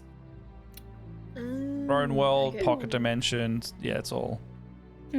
So in the game, The Elder Scrolls 4 Oblivion, we mainly go to. It's not all of Oblivion, but it's mainly the plane of Oblivion of a couple, but mainly one of the Daedric princes. That one. Okay. Say But then Hyacinth. Portal, I mean, Purely by the fact I had to ask, it would be Hyacinth. portal to the nether. Like, Yeah. go to hell. Big guy comes out, starts wrecking shit. Hey, not all of the planes of Oblivion are bad. That's fair. That's fair. I mean, think the one in Oblivion, the game though, that was like a big tall guy wrecking shit from memory. That was right? that was Mehrunes Dagon, the Prince of Destruction. Yeah, wrecking shit. Yeah. completely normal thing to be a prince of. Yeah. Whose whole goal is to unmake the world. Wish I was a prince of destruction. The reason why that the sounds reason why might surprise you. It's not his fault. Oh, someone made him the Prince of Destruction? It's the Magna Gay made him the prince of what? destruction. Yeah, I was about to. Heather. The Magna Same brain. Gay. Same brain. The Magna Gay. The mega I'm gay? not- The Magna Gay. I'm not sure if it's pronounced Magna G or Magna Gay. Who in It's the gay. party is the mega gay? Oh, That's probably like also picking- Hyacinth. I was about to say that in a way that is sort of like picking like straw out of a haystack. Like The hat that's on the is. hat. But also Hyacinth is the only one who has repeatedly called herself a lesbian out loud and Fair. openly said she would kiss other party members. That's so fair. I think. I guess that's where we're at. I think We talked about fun times Yeah. that time. That was metaphorical. That was metaphorical. Yeah. Zira's sad. Zira will remember this. Going off the games. I'm pretty sure Crassius is just whoever. Because I think he flirts with you no matter who you are in that game. Is that right? Yes, but he seems to flirt. Flirt. Slutty flirt. No, I agree. He flirts. Slimy flirt. He flirts. He flirts. Flirt's hard. Slimy flirt. Oh, Slut. ew. Not like that. God. He will. I think he's he a will slime flirt ball. with Oh, you. I didn't realize Look. what it sounded. He will flirt with you no matter which gender you are, but will do so slightly more if you are playing as a male Nerevarine. So he's like a really shitty Captain Jack Harkness. Yeah. Yeah, I'll agree with that. Torchwood. Okay. He's a bit of a slut. Like Jack Harkness. In Yeah. fact. Yeah. Look. But look, all I'm saying is, like, The- not all.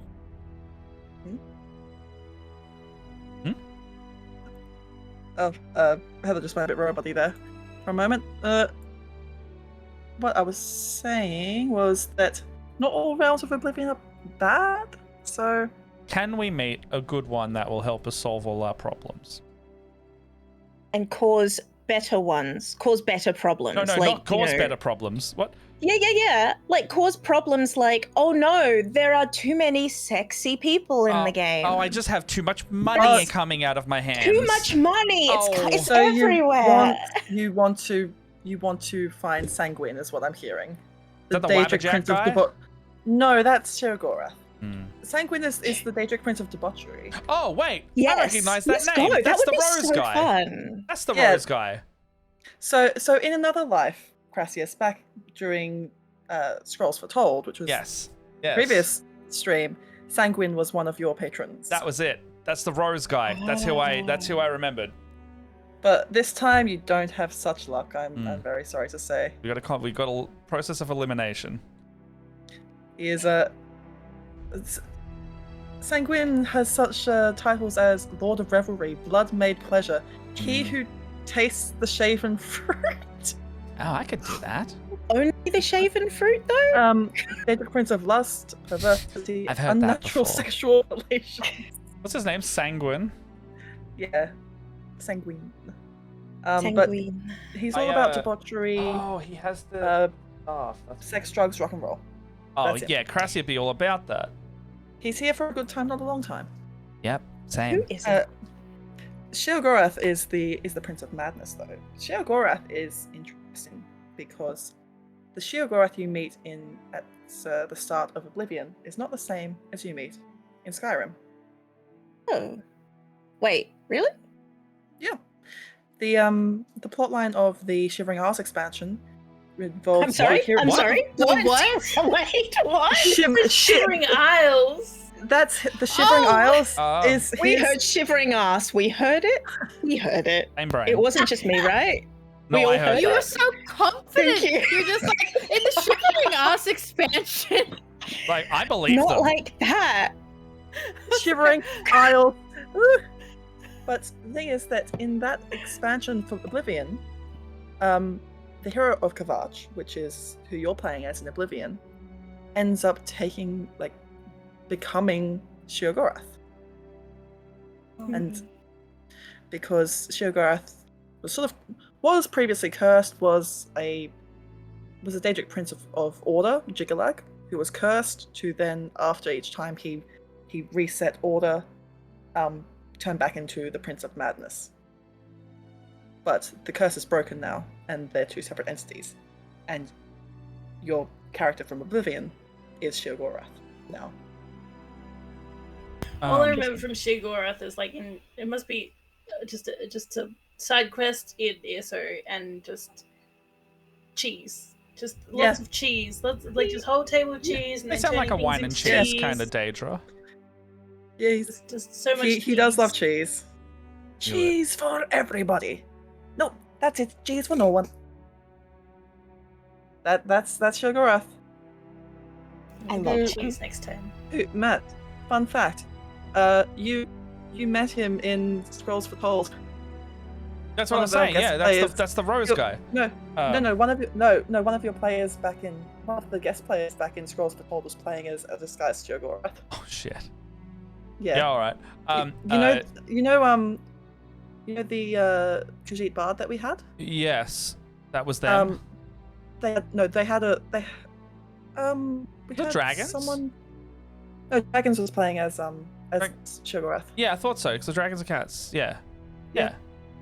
But the person who was playing the Khajiit Bard was had, you know how they had the fork that brought them good luck? Yes. Yeah. Oh, yeah. Okay. Yeah. Look, one of Sheogorath's artifacts is called the Fork of Horripulation. I swear I'm not making these words up. I believe you. Oh, thank you, Pats and Redariant. I did in fact say Isles. No, we know you did, but we know you did. But it didn't sound like Isles. It didn't. It sounded like shivering ass because that's where we're at. That's you chose us. That's how we are. Yeah. You chose this for yourself. I don't know why. We want to do a season 2. Yeah. But okay, what I'm saying is that if you open up the right portal to Oblivion, you might have a good time, or you might just have a really bad time. Mm-hmm. What was that? Were you trying to open up a portal there? No, it was portal. Okay. Yeah. Not like that. Stop! Not like that. Well. Sometimes like that. I would agree that Hyacinth would accidentally open up one. Zero maybe would encourage it. Sweet Tooth would be like, no, don't do it. Zero wouldn't encourage it, but Zero would be the first one through. Yes. And I think Crassius would be the last to go through, in fact. Like, he would be like, you go first. I don't hear horrible Zero, screaming, no. I might go. And at the end, if everyone went through, he'd be like, "But just leave. But just go. They won't know."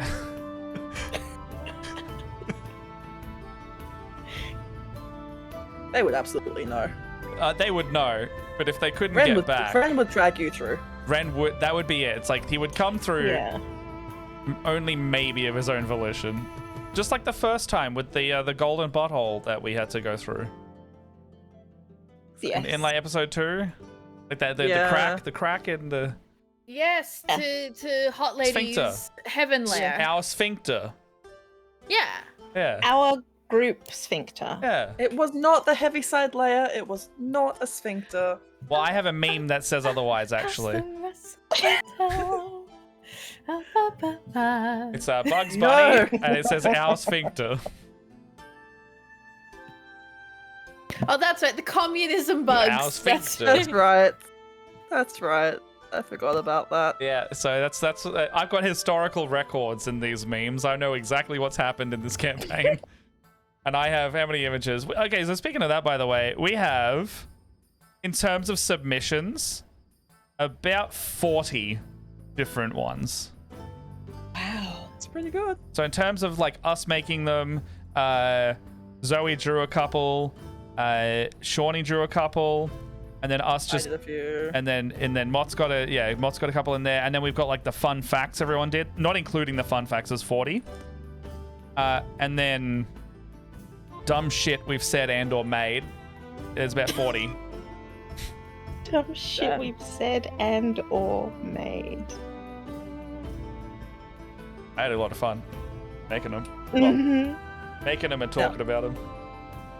I have a question from the Discord, from Pats, for you and for me. So for players, what is it like playing in an existing IP world? How is it? What's it like having so much material you can look at and reference? And for me, what's it like to run in something which already has so much lore? I like it as a boundary. I like playing in a contained world, especially like something like D&D, Realms, or Elder Scrolls, or like IP that has like defined rules of a world. I think that helps a lot more than anything, in my opinion, because then you can stretch what that is in there, and you don't have to push too hard in a direction that you're not sure where you're going with. So Elder Scrolls, you kind of get the vibe of if you're familiar with the setting. You know, like there are dragons. You can expect something like to do like there might be dragons. There might be dragons. Exactly. Dragons aren't around currently when you are. Exactly. So like you've and then there's another bound. You've got the era defining themes as well. So you know, we've got high magic, and then we've got established thing with all the different species and cultures doing their thing. So we kind of can expect stuff and not expect other things. I don't know. I think that with the way I like role playing, it works well. But yeah. I also try not to read much because I don't want to spoil things if I look at. So I'm a big speculator. I don't want to. Yeah, I don't think that you would ever like spoil things, especially with what I'm cooking up. Because I'm taking so much from lots of different parts of the lore, especially some really obscure stuff. Yeah, it's more like with the stuff that it's like these existing characters that are secret. Like I don't want to, like, for example, I'm never gonna go look at the influences or who they could be, because I don't want to craft a suspicion in that sense, I guess, and I don't want to like read that information and then think it's this.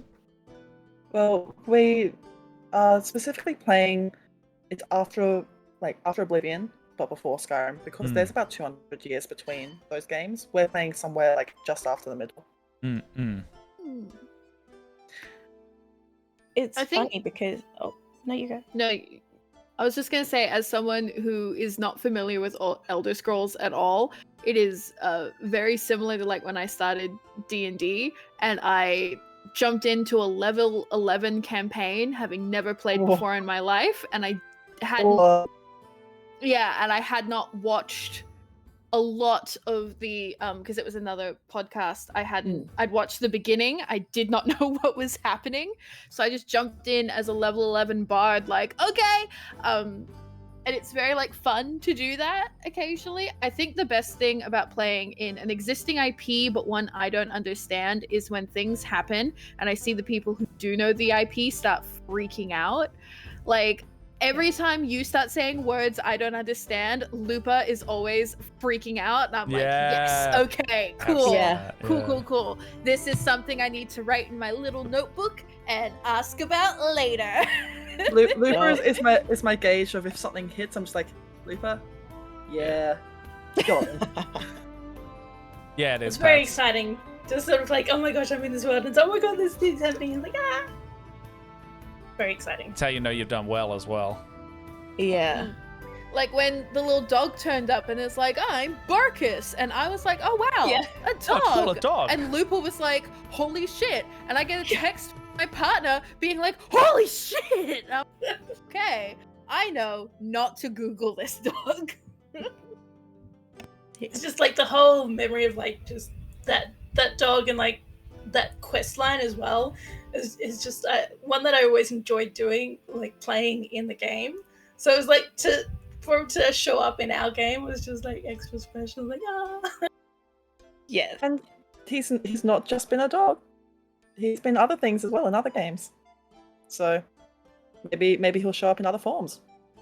The puppeteer, a Exciting. different guy. He's my favorite merchant in Morrowind. I'm not going to say any more for now. I don't understand that reference, but I I trust. don't understand it either, and I want to. It's funny because I specifically said to myself, I will never play an IP game. And now here I am, loving it. And also playing a mage, which is really hard because generally speaking, I should know things. So every time something happens and I'm like, I'm hearing capital letters in what you're saying. Yeah. Like I hear you say a capital letter and I know what you're saying is important. I don't know what this is. Let's find out something about it, anything about it that I might know. And so what's fun for me is like just going hunting through the books and like, watching YouTube videos and going, okay, so should I know this? Do I not know this? Because so much of the time I'm like, either I know a lot about it or I know nothing about it. And that's weird, a weird experience, but really quite fun, because it is very fun for me to not metagame. Like I enjoy being like, I know exactly what this is going to do to me. Oh well, that's where I'm going now. Very fun. And honestly, there's so much lore to this series, which is part of why I love it. There's so many different stories to tell, which is why I don't want you guys to feel like you can't look at any of it. I encourage you to go and look at stuff, because then you might get a different perspective on something which will come up, or you'll find different answers to the ones which you'll be presented. It's all like there's so much to it. Yeah. Okay. Like, I'm not going to stop you guys from going to read the 36 Lessons of Vivek, because that shit is really fucking dense and requires basically like a philosophy degree to understand. I love you, Michael I'll do Kirkbride. it. Please never stop doing what you're doing. Honestly, it's like, if I will be allowed an ever so slight tangent. It's Please. Just steer the ship. You go where you want. Yeah. Yeah. Look,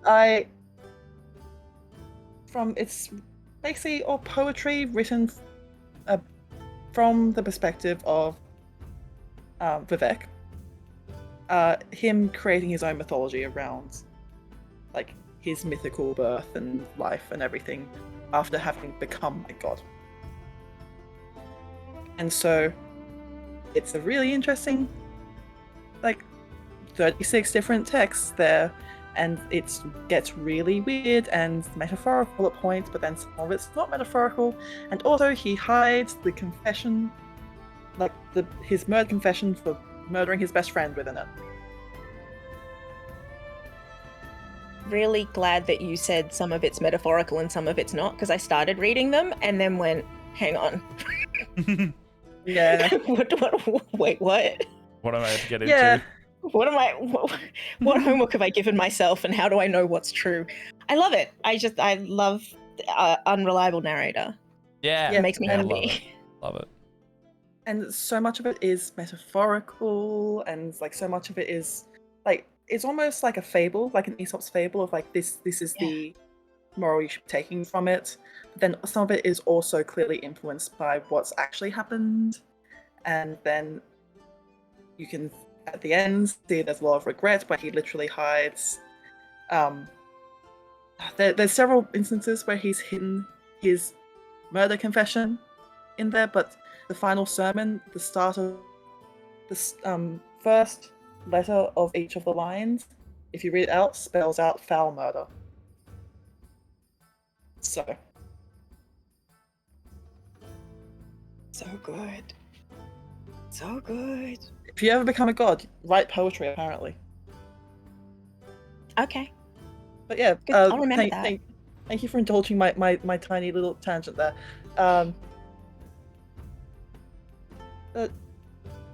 Yes, please go out and read and watch stuff, and because maybe it will give you ideas of things that maybe your character might want to investigate, or maybe stuff that your character does know. Like, there are so many different cultures that they've written about. I feel like this is why I enjoy running in this existing IP, is because it's the same reason I enjoy running D&D settings like Planescape, is because there's so much to draw from and so much to play with, and you can maneuver things to your own, like, to what I want it to be, while still having it make sense with the lore. And it's, in fact, encouraged by a lot of the writers of, like, the series. So that's what I enjoy. And there's just some great concepts which I'm enjoying playing around with. And part of why this season was set in Valenwood is because we haven't seen as much of them in, like, of Valenwood or the Bosmer in the mainline games. And we've not seen that much of it in ESO. We've seen, like, it all in the base game, but not so much in the expansions. But they're always a culture which has absolutely fascinated me, given that they, like, their names are wood elves. They're named wood elves. You would think that they're like the hippie tree loving ones, which I guess they are, but ritualistically so, and they're cannibals. So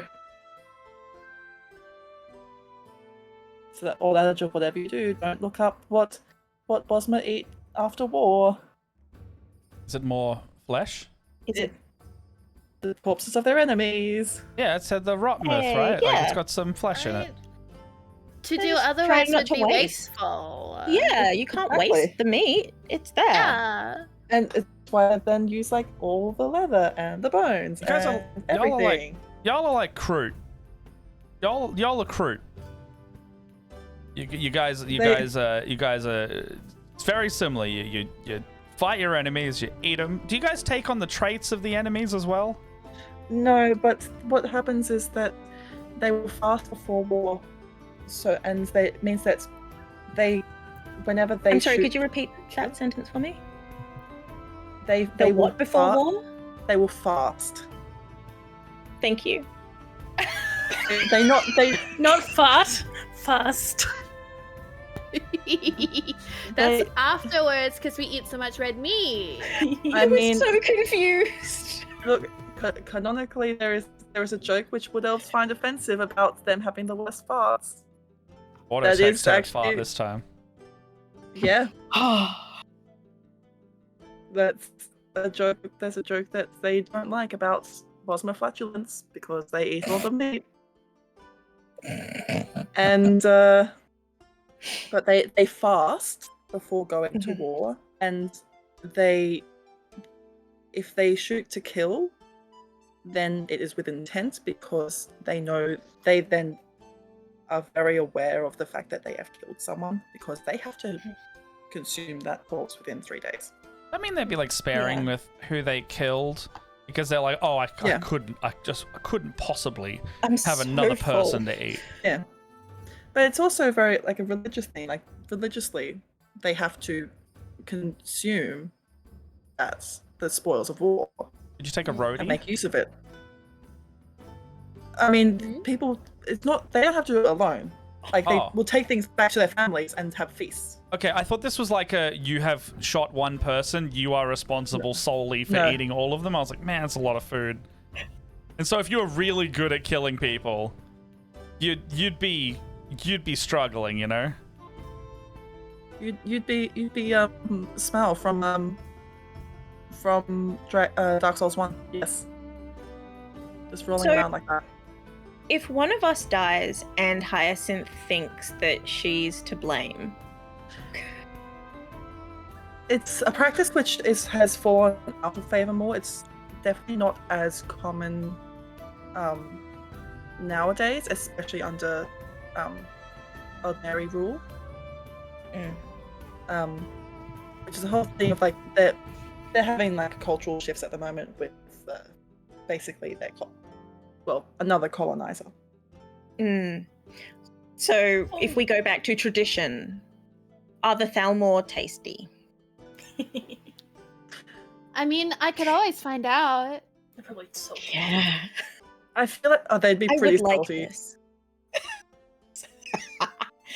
I feel like they would be quite.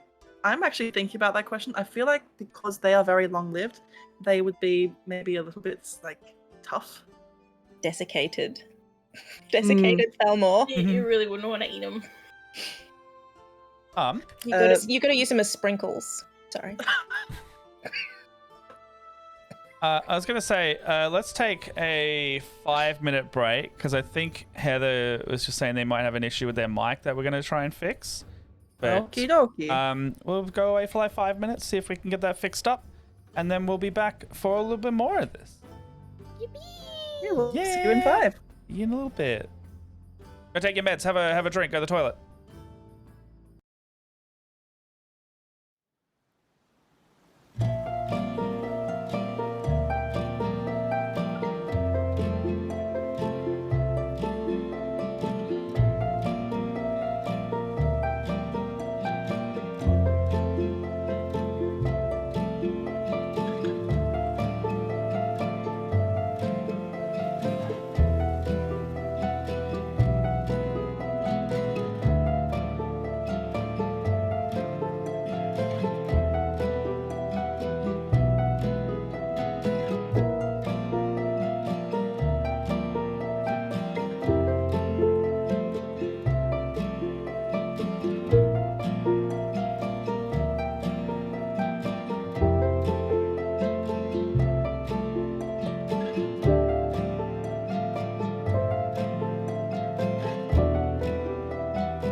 Welcome back, everyone. So, I believe questions that were asked. Mm. Viking Dave would like to know which would be the most tasty race. Ooh. Ooh. Everyone, because we're a Not snack. the Khajiit. That's true. Hmm. We were just talking about this, and I don't know. We Someone said the best thing. Someone said the best thing. Look, I'm not going to speak for everyone or every race. I do think Hyacinth specifically, in certain situations, would probably find the flesh of her enemies delicious. So probably Thalmor. How the joke is like Khajiit for other reasons. What was the reason? We taste the best. We're the best. For We're other sugar. reasons. We're very good sweet. pussy. Yeah. But I just didn't want to say love- I'm shy. I love. Thank you. We are. It's what we are. If we accompany We're it the with air tastiest. horns, will it make it less shy? Because I've got to say, hold on, I can do this. I've got one here. Okay, I'll cue you up. All right, Zoe, what do you like eating? Pussy.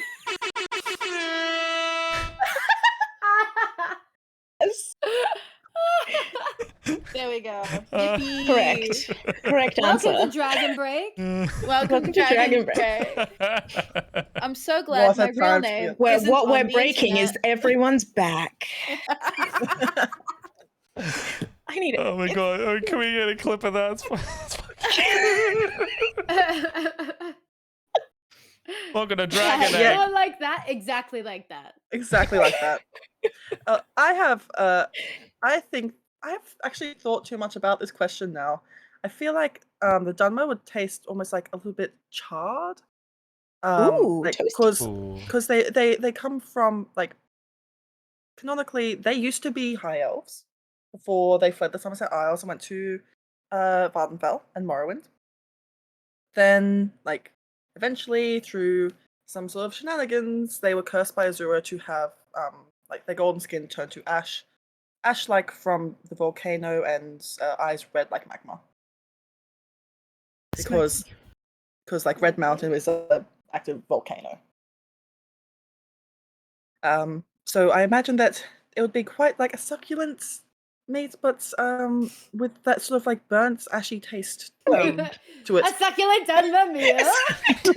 I saw 4 out of the 6 of us just go. Like, you activated the Australian in all of us for a second.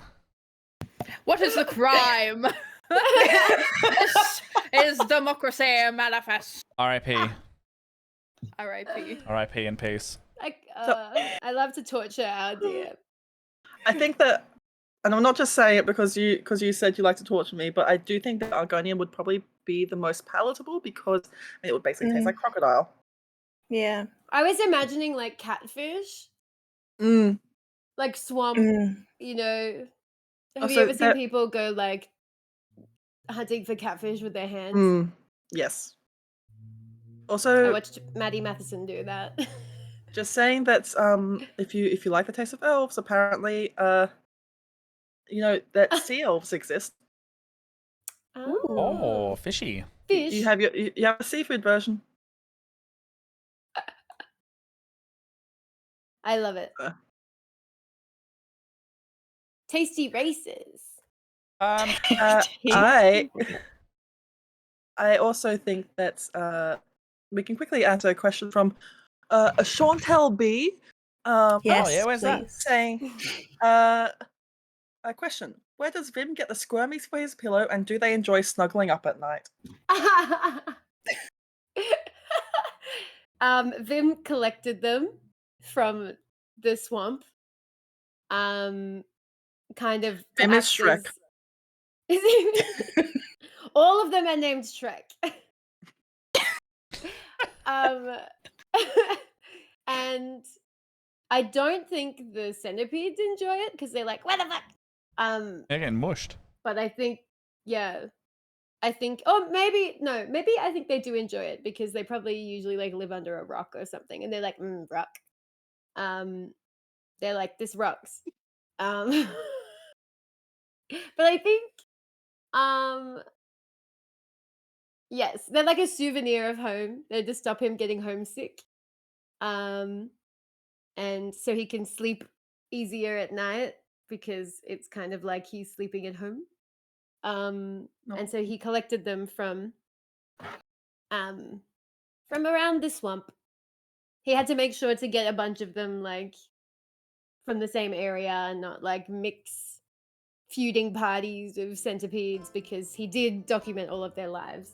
And you can read about it in his journalist nonfiction book. True Vivi facts. Theroux. But yes. I think maybe they feel the centipedes feel neutral. Vim loves it. He's just a little guy. Speaking of loving, Moros asks, has Crassius x Vim Yaoi been written yet? Give me time. I Who need was it? time. How many people are writing this? Really? Was Shawnee Jess and writing one? Jess? Yeah, I was about to say, is Jess writing one?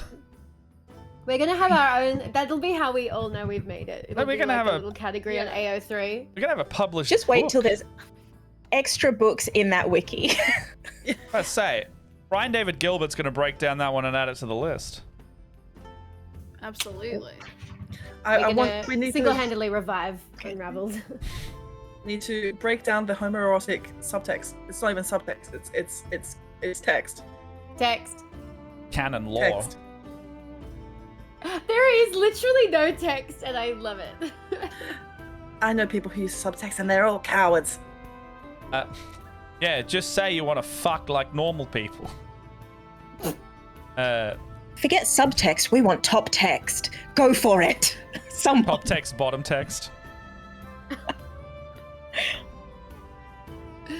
I love it. I had one for us. Yes. So we do it sometimes after our games, but also after other D&D sessions. What's everyone's favorite moment, not for about your own character, but somebody else or the DM at the table during the season? So it's basically it's a little I like this player doing this specific thing moment that kind of shone. Doesn't have to be like the top, like the best favorite, but like one that kind of comes to mind. So many. right, well, yeah, it's a season-wide one. Vim licking the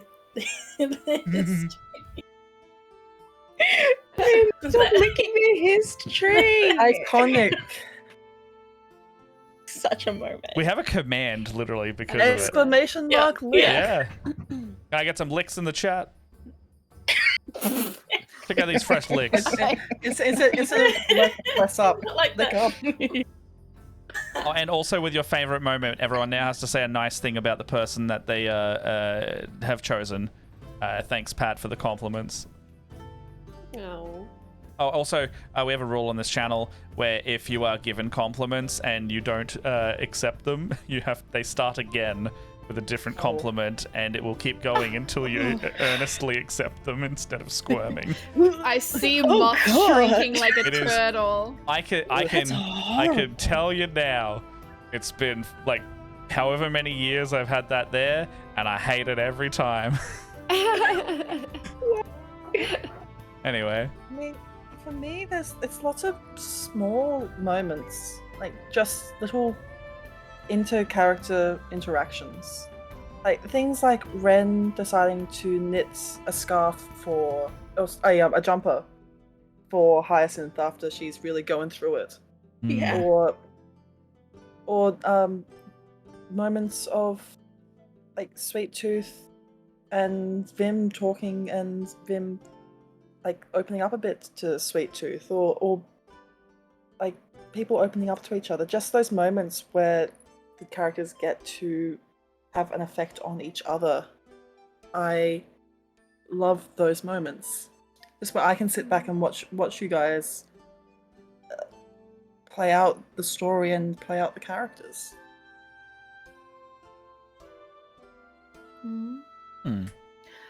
I've got kind of two, and that were like really, I keep thinking about them. And I think one is the very first time Tooth like stole a bunch of pastries. Oh, yes. Like breaks out of prison on the lam, helped knock down a whole building. I gotta get my sweet treat. That was such a like, but she also had to get a sweet treat for Zira. And that was just such a sweet, indicative moment of like Sweet Tooth as a character. And that's something I really like about how you play Sweet Tooth, Lupa, is that you always think about these little moments that can make her feel so real. There's a reason we keep saying she's sort of like the foundation of the party, is because you make her so real feeling that it really is like, that's my friend Sweet Tooth, and if anyone is mean to her, I will lose it. I'll cut like, someone, yeah. Like, she's just so sweet and so nice, but she's also scary, and it's fantastic. And then She will beat you up. Yes. And then one of my other favorite moments was the Zira Crassius showdown after the fighting pit, and after like all that stuff around like Zira just being like, I'm just gonna fucking punch you in the chest and see what happens magic wise. But also her just being like, stop being an idiot. But also the whole fight pit arc was such a big swing for you to take, Matt, as like, what the fuck is this guy doing? That was so antithetical to what we knew about Crassius, and yet so deeply in character that it was like, well, what else would he do? What else would he do in this moment of extreme nihilism where he's trying to find himself and yet has lost himself entirely? It was so wonderful. And I just really want to commend you both for like having the trust and confidence in each other as players to be able to like really get at each other's throats in those moments and still be like, we're gonna make her not like that joke about it. Like, it was so fun and so good to see. And also, I just love every mention of Biku. He just makes me so happy. I think that's such a sweet indicator of Vim's personality that he's just like, this is my little guy. This is my friend, and if you're mean to it, like, that's Vim's personal sweet tooth. Vim has two sweet tooths, and one of them's a crab. And it's just so cute. It's such a bold decision to give a character a pet in a world where the DMs can take your pets away. Oh. And I just like, I just love like all the Vim and Biku interactions and how Vim just has a little guy he can be weird with. I'm obsessed. I love it. He literally just calls Biko, literally in Jill, means friend. Yeah. He just calls him friend. I love it. Yeah, it just started as him being like, let's go friend. Like, the crab doesn't have a name, and I love it. But it's like, his name is Biko. That's it. Is Biko. That's just his name. I love it. Yeah. And if I were to give Moth a compliment, there would be too many to number, so I'll let someone else talk now. Thank you. Goodbye. I think mine is every single time our characters disagree. Like, when Sweet Tooth stands in front of Crassius. When any time that Grandma Wren is like, no, while also like knitting like a sweater. Like, moments like that where it's like, no, I'm saying no, I'm putting my foot down, but I'm not killing you about it. You know? Every gust. Every single gust. Every single gust. Vim Gust compilation 2024. Gust compilation. But also compilation. Gust compilation. That's yep. Gust compilation. But also I want to go Hyacinth's argument with her sibling. Like, just all of that. All of it. Anytime someone disagrees, like, it's one of those things where we can get into disagreeing and we can argue with each other, but we're arguing in character and it feels good. Like, it feels good to disagree because we know that we're still in it together at the end of it. Like and that's great. it also shows like these are characters who have not really come together by choice, but who are still making that decision to keep journeying together, even if they are disagreeing, because they're still like trying to find their own places in the world and what all this means, and they're still trying to figure one another out. I think that's important. Exactly. It's always, I feel like in a group of adventurers, it's a really important thing to have. Like, yeah, you're a bunch of people that don't know how to come together, but like, there's so many things in media. It's like, oh, we're together now. We just kind of are, and then there's no. It's just that's kind of just it. It's done. Like, I like it where it's a bit more real, and people don't like. There is a genuine personality conflict between some people, and they may never get over it, but they still have to deal with each other, and that may be endless arguing. But then they argue slightly less, or they will work around each other because other things complement it. I think it's way more interesting than just a group that's just kind of like, well, we have to do it because otherwise we don't get to play together. And then like having that trust in the other players. I think this is one of my favorites of like the whole season, is being able to trust every player at the table, and also Moth to then go, all right, we understand where the characters sit, and these are our characters talking in a way that like, yeah, we nearly PvP'd in a way that could have gone pretty heavily, but it like, you know, we talked about it after, and it was like, well, we knew going into it that we could push that bound because we'd already kind of felt it out with the prior gameplay, so it was like comfortable to try a bit more different stuff out of left field in that sense. And then in like specifics that haven't already been said, because I love the gust, I love the licking the tree. I really liked finding out like what Vim actually likes to write about. Yes. Like because we've got like the book, and then we've got like the questions, but then it's like we start finding out like, and it's like that little things realism thing that, as you were saying, Zoe, where it just finding out all these little like, this is what I'm interested in about writing, rather than like the work, like it would lead to work one day, but right now it's like, I'm interested in this, I'm putting a pin in it for soon kind of writing. It's like you've almost created like a mood board. Well, Vim's creating a mood board of interests in that sense, and I think that's really fun.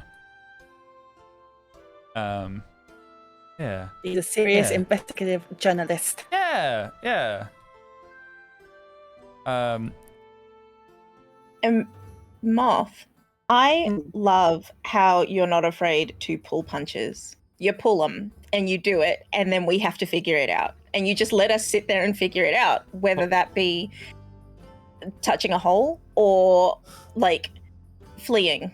I mean, pull punches or don't pull punches? Don't pull punches. No punches pulled. You punch. You follow through with that punch, and you should. I mean, I find that's it. It did take me a while to like both in stream games and also off of them, like to reconcile with that. But in the end, I think I've realized that it leads to interesting things. Oh yeah. And that if you're curious about something, to let the players follow what they're curious about, because that's good. That just makes for a good story. I say this in the kindest way possible. Fucking ruin them, DM to DM. Yeah. I play 5 to 6 games a week. It's like it's like ruin, like put ruin in front of them and just see what happens. Like, not in a you're gonna die way. Get this down to like 3 or 4 games. Just ruin them because they're down for most of this stuff. As long as the safety tools are there, I don't know. And I'm not speaking from like, do this as my play. I'm talking like, actually we had the same comment in Strahd about not pulling punches, and I was like, yeah, the only time I will reserve it is when a character will reserve it, and I always want to just be like, players will react what I've learned, I think, from when I used to watch Chris Perkins' DM was that death is not the most interesting outcome, but there are like way worse things that can happen to a character than to die. Oh yeah. And it can be about exploring if things are bad, if things go really bad, your character will wish they were dead. Oh yeah, we had that earlier today in the other game. Delicious. I also love Moth, like the moments of you when we've had various tech issues, like completely winging it. Thank you. Like in the last episode it was just like, oh, okay, there's some tech issues and Moth's just gonna be Hyacinth's like little sibling for a while now. Yes. And you just like didn't miss a beat. Like the conversation carried on and we all just like, I don't know, I loved that. I thought it was so cute. Also the urgency happening in the background, and it's like, let's talk to this kid. Yeah. I thought it was good. Like you always actually let us stop and smell the flowers, and then like, you know, an episode later you're like, shouldn't have smelled those flowers, bitch. Yeah. Yeah. Guess So what? you You Clock's thought ticking. flowers were a good idea? Bam. What does that flower smell like? Pain. It was Literally. pain. It smells like pain. Also, my favorite moment was the crab mech and Sweet Tooth in the fucking crab mech. And everyone pulling together in that episode to just like add, like, yes-anding the entire way through, I thought was so good. Like, I had a blast, and it was, yes, everyone I think just did so well. And everything else I was going to say has been taken, so. The crab mech was just a moment of like me. I was originally just gonna make Biko very large, but then I had the moment of like, but what if armor? And then I was like, but what if? Crab is armor. And it was like, I was like, it feels silly. No, just do it. Just do it. Yeah. What? If it feels silly, that's when you take it out. And if it doesn't work, you put it back away. There will Yeah. be a time for it. Yeah. And Tess Actually, just that rolling worked, with it. What It's if so fucking good. What's going on? Okay, yep. what if right. everyone got I'm in the just trying to crab? picture what's going on right now. If you play a Dawnbreaker and then give them a mech. It's like, Yeah. this isn't. Wait, hang on. This wasn't in the Elder Scrolls. I'm just gonna go. Wait, hang on. What lore is this from? How would this work? It's like, no, hang on. This is a dream, so anything can happen. It's fine. It's Kim. I There's don't have no to explain shit. So good. It's just fun, and I think as I've been playing the streamed games, realizing that, especially being on the time crunch with like we only have so many episodes before people have to wrap up for the year, has been like helped me to not stress about so much stuff and know that things will come together Yeah. and that what we can like figure out some cool stuff along the way. Yeah, it's like we trust you to tell a good story, just as much as like you trust us to get there in the story as well. Like we're no stranger to a lot of us play, on stream, so we got your back. Like we'll also touch base. And now I trust And myself touch to be able to touch hole. And Touch touch a lot hole. of We'll hole. touch base. We'll touch third base. Which one's that? Hole? Hole. Yeah, Chest it's hole. hole. That's a whole run.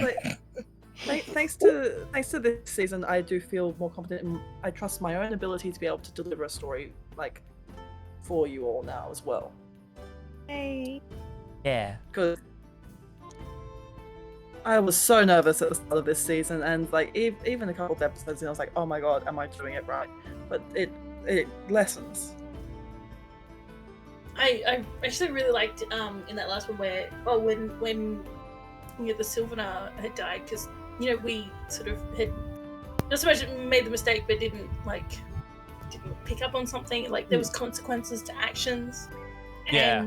And that sort of having that shock in there and go, oh, hang on, no, we actually have to pay attention sometimes. Okay, I It think was one really of good my though. It was a really, really, having that. I guess even though the character, or like Sweetheart didn't know who really the character was, so there wasn't that much,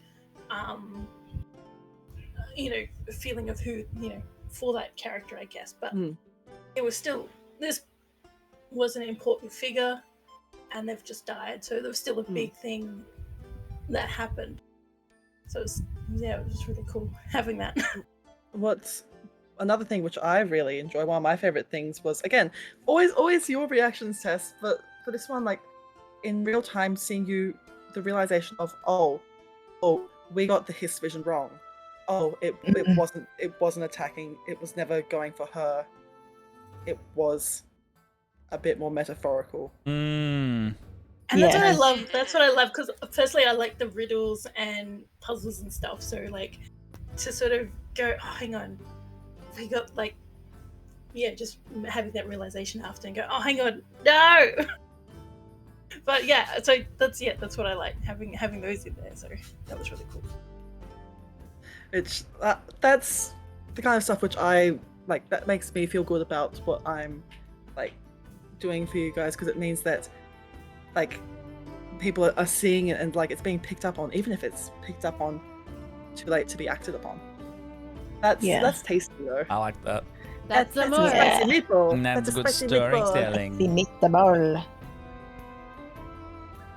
It's a Like, Mia Mario. I guess another moment I liked. Sorry, Matt. No, you're good. You're good. It's just like over the course of the season, you're all slowly unpicking at bits of the prophecy of 6, with realizing all of your roles within it, and just like, oh, all of your names are in it, or all of your identities are in it. Like the moment of Zero revealing what the line about Sweet Tooth and her meant, and like Vim's Tamrielic name. We got another question in chat from Moros. They're saying, another Q&A, is there a date for season 2? So we don't have the exact date yet, but we'll be starting back up in April. Yep. Because Matt is going to Japan. Yeah. And then you guys are, and then you're down in Melbourne, and then I'm straight down in after Melbourne that, for a I'm bit. pretty much in Japan, and then that's 2 months gone. It gives me time to work on like getting stuff prepped for next season. I think the plan is still to do some videos and stuff to help recap season 1, for people who like want to be able to jump in quickly. I'm in the process of actually getting together a sort of wiki for my players where they can actually keep all of the information, timelines, calendars, notes, items, character sheets, which there might be an option to actually open that up to the public eventually. We will see if I can make that happen. But I'm doing a lot of work on that at the moment, when I should probably be writing an essay for university applications. Oops.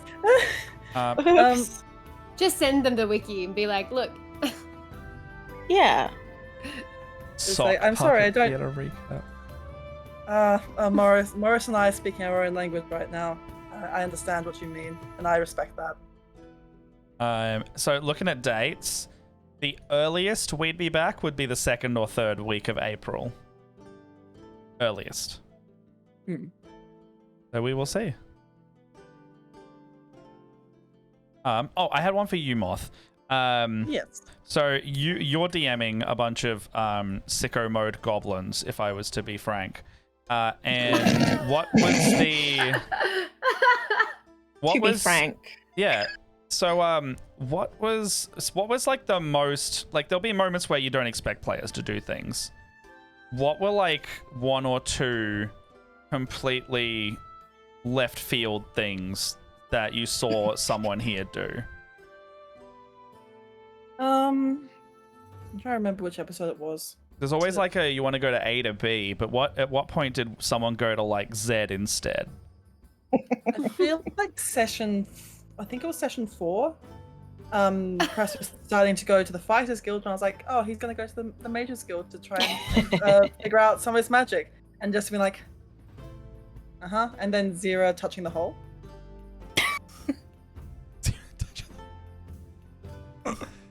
Yeah. I think you also, it's like, it was a hole, but it's also, it's like, it's more, it's Like healed the around a hole. weird Yeah, crystal yeah. thing. It's a rock, right? Yeah. Yeah. But it's just easy enough. It's easy if you just call it Crassius's hole. Yeah, It's Crassius the hole. you got a big hole. It's the hole of Crassius. Oh my gosh. Oy, oy, oy. On the whole. On the Good hole. season. Yeah. I can see that. Honestly, probably just those moments really stood out to me as like, oh, they're just going to go whatever direction they want. They're going to, you know, sometimes you have characters where you build like a red button into their backstory. Oh, it's like yeah. this is the thing. It's like this is the where you press buttons. And you are players who are not afraid to immediately go and press the red button. Oh yeah, it's the aftermath of the button that you got to be concerned about more than the button being placed. With us, like you can tell. I guess in that sense, it's like the first like couple episodes will be like, okay, what kind of players are we dealing with? To feel the same way about a lot of my groups. It's like they can throw whatever at you, but at a certain point, you know the realm of what they're gonna do as the player and the character. So like I get asked this with one of the like the Barovia game earlier today. I think in Arc chat they were like, "What?" Like it was a similar question. What batshit insane stuff did you not expect? And you gave kind of a similar answer to what I did. I was like, well, you kind of know what bullshit we're gonna play, so you give them the trigger for the bullshit, and then you kind of go like, all right, what's after that? It's almost like not realizing how soon you will press that. Yeah. Which I think is fun. So unexpected, but I've been able to work around that now, and it's been fun. So And let's be entirely honest, you will probably have to work around it again because we're still batshit insane. As long as this group is together, probably. Yeah. It's gonna happen again. Like, there's no way we can say, oh yeah, we've done it now. Let's be normal for a season. That'd be weird, right? I feel like that would scare everyone. Everyone would leave. the other thing would be like the immediate unexpectedness of like, oh, this elven NPC, this Sijic lady, we're gonna call her Hot Lady, and then like then the Green Lady's like, ah yes, hot. It's like, Hot Lady 2, Green Boogaloo. Yes. Yes. This campaign is just a series of hot ladies you give different adjectives to until you find the ultimate hot. Oh, I Dragon. thought that was just all TTRPGs. I mean, A series of hot events. honestly. A series of Yeah. hot people giving us Eyes is tasks, and we do special. them.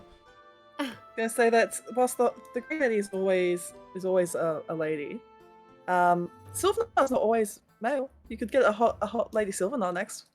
Lesbians!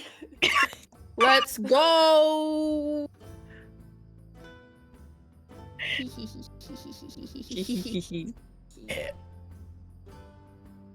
Will you be my Sylvanar?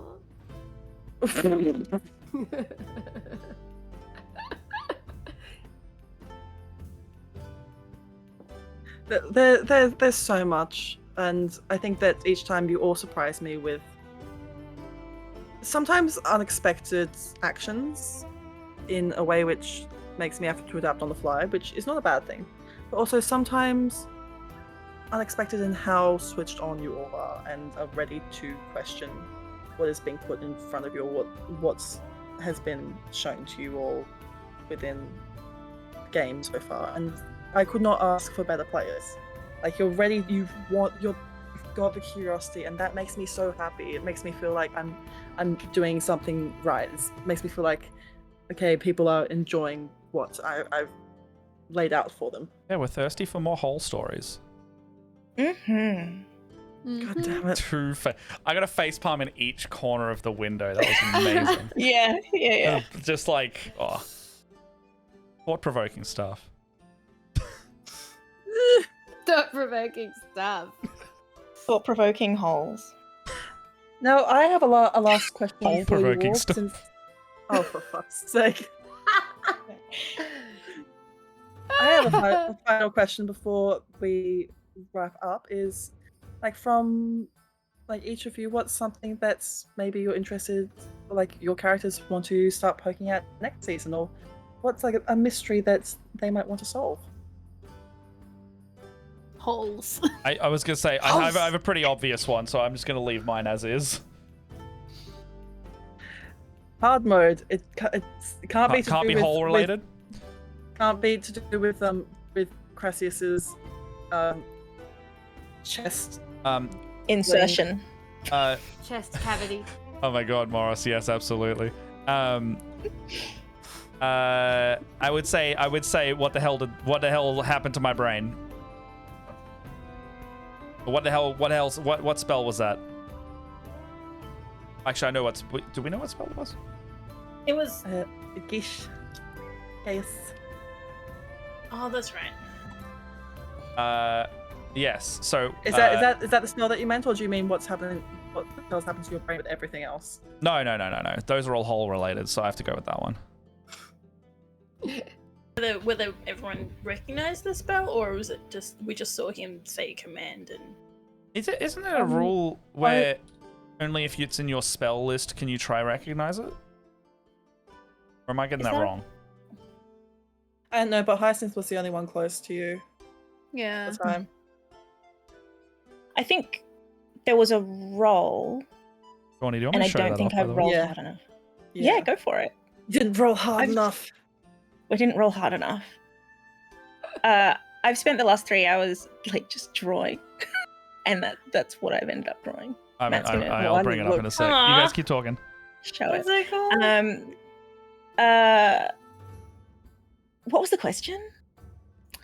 What am I going What to are we spend time looking- thinking? What are we looking Yeah, for? what are we looking forward to in the season? What mystery do we want to unravel? Hard mode, Crassius. Trying. I want to know more about Vim. Sorry. Stopping Sarah from falling into more holes. Yeah. Truly, good luck. Good luck. I want to know more about Vim, just in general. I want to know. I want to read that book. Where's that book about Vim's backstory? I want to read it. I legitimately wrote so much, and I was very anxious about it being in such a lore-heavy place, and it was hard for me to find anything concrete about Argonians that other people weren't disputing as well on fucking Reddit. Oh, I could tell you a lot about that.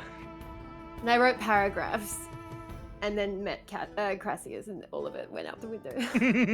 Oh no! Bring it back. I want to know. I want to know what Vim's childhood was like. Is what I want, and I want to know how he met Biko. And there are so many questions that I have that I feel like Zira and Vim didn't get enough time to get into. I'm ready to get into everyone's backstory. Honestly, I just want to know more about everyone. There's narrative stuff, but I just want to know more about everyone in the party. I don't think we did that as much. I want to know how am I real? That's actually the good question I had. Yeah. I got notes about that. It's Sean, am I real? It's hang on, I'm not real, maybe. That's kind of what I'm if there is an external mystery Hyacinth is looking at, it's were those evil guys in the dreamscape telling the truth? And if so, huh? Yeah, because that's the notes that I've got. Is Crassius actually Crassius? And there's dates and everything, and Yeah. Mara Lies said. of C. Oh, Lies of good CC. one. No, Cry Club never lies. How dare you? Oh. Oh yes, I do want to They see more cry. Vim interactions as well. Oh my God, yeah. Interaction. Interaction. Interaction. Yes. Yes. No, yeah, I definitely want to like learn more about all of the characters. I love getting to have our little conversations. And then as a selfish thing, I'm really excited to see what having a partially transformed arm does to Hyacinth. I want to Oh, see yeah. that's gonna Also, you be got funky interesting. powers. Yeah, I want to see if that gives her weird powers. I want to see if that gives her like a connection to the Green Lady. I want to see if that like makes her a Bosmer outcast. I'm very excited. I I want love her to be the next one in Sylvanar. line. I want her to be the the Sylvanar. next- I think we Or both the Green did Lady. so I'm real. ready.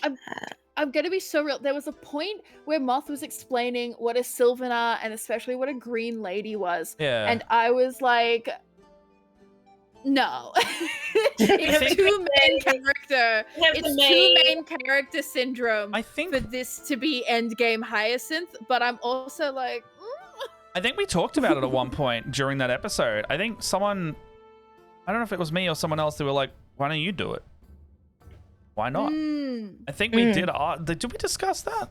You do it. I feel like it did come Why up. don't you just do it? Like, just get rid of them. Like, don't kill them, but just you do it. I think that was brought up and Hyacinth was like, no, anyway. Yeah, fair. Bye. No end. No, the way. Sylvan- No, but.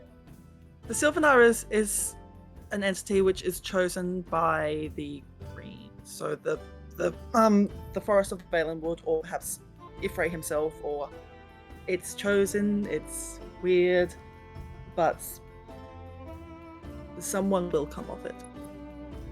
Cool. You have a Bet they marking will. now. Oh, fuck's sake!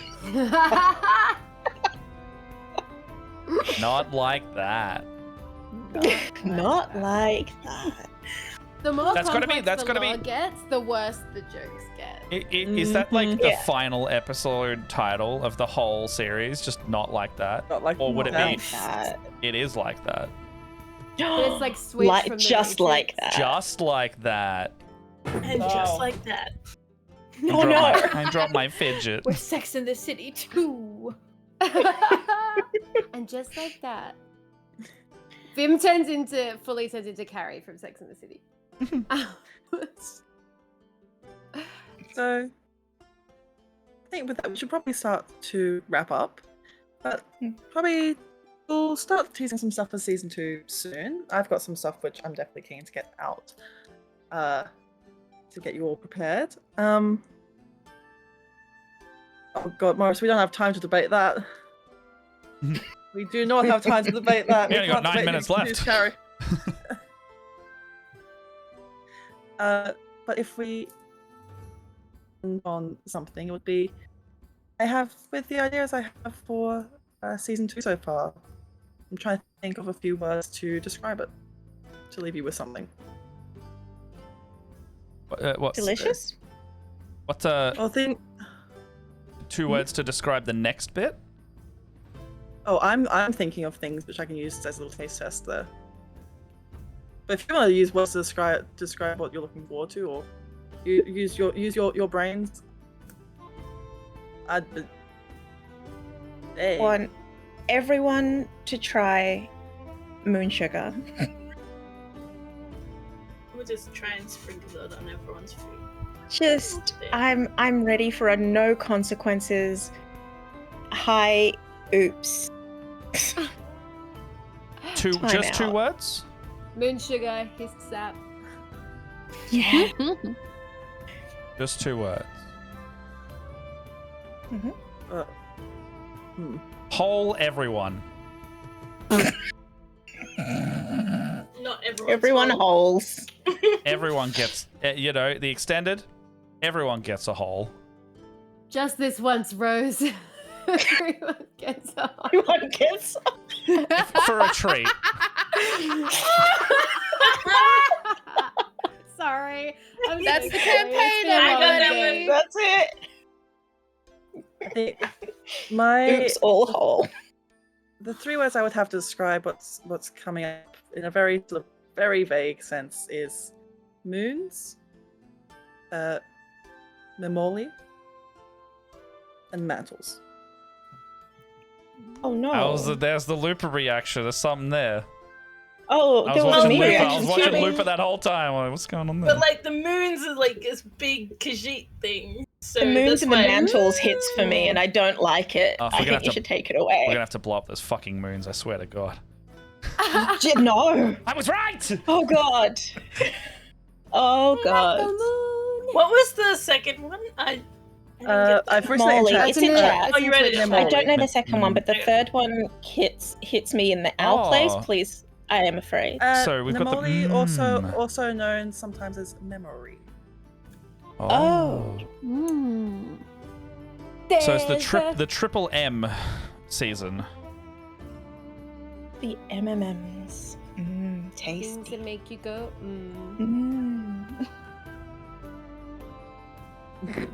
Oh, like that hit. Mmm. Mm.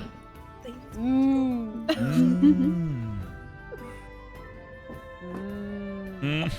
Mm. Mm. Mm. Whole everyone. I think everyone should get one. What a stream. Everyone deserves one Yeah. as a treat. Me when people ask what my favorite band is. Thank you, Holes, everyone. Hole, everyone. Land hole. Land hole. We're ever on a ship. My favorite Elder Scrolls character is Courtney Love.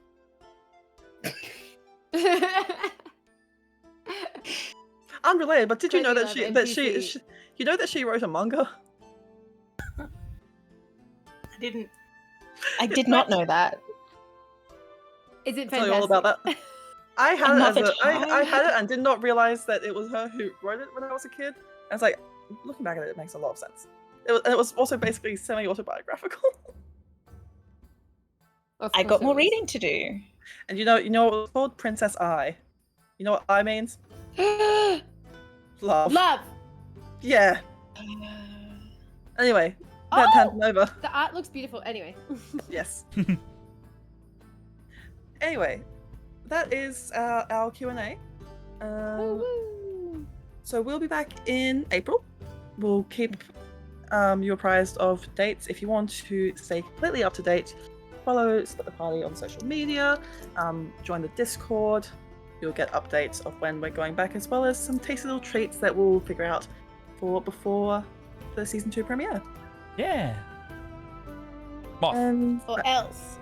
thank you so much for being such a wonderful DM for our first season. Genuinely. Thank you for being such the best group of players I could possibly ask for.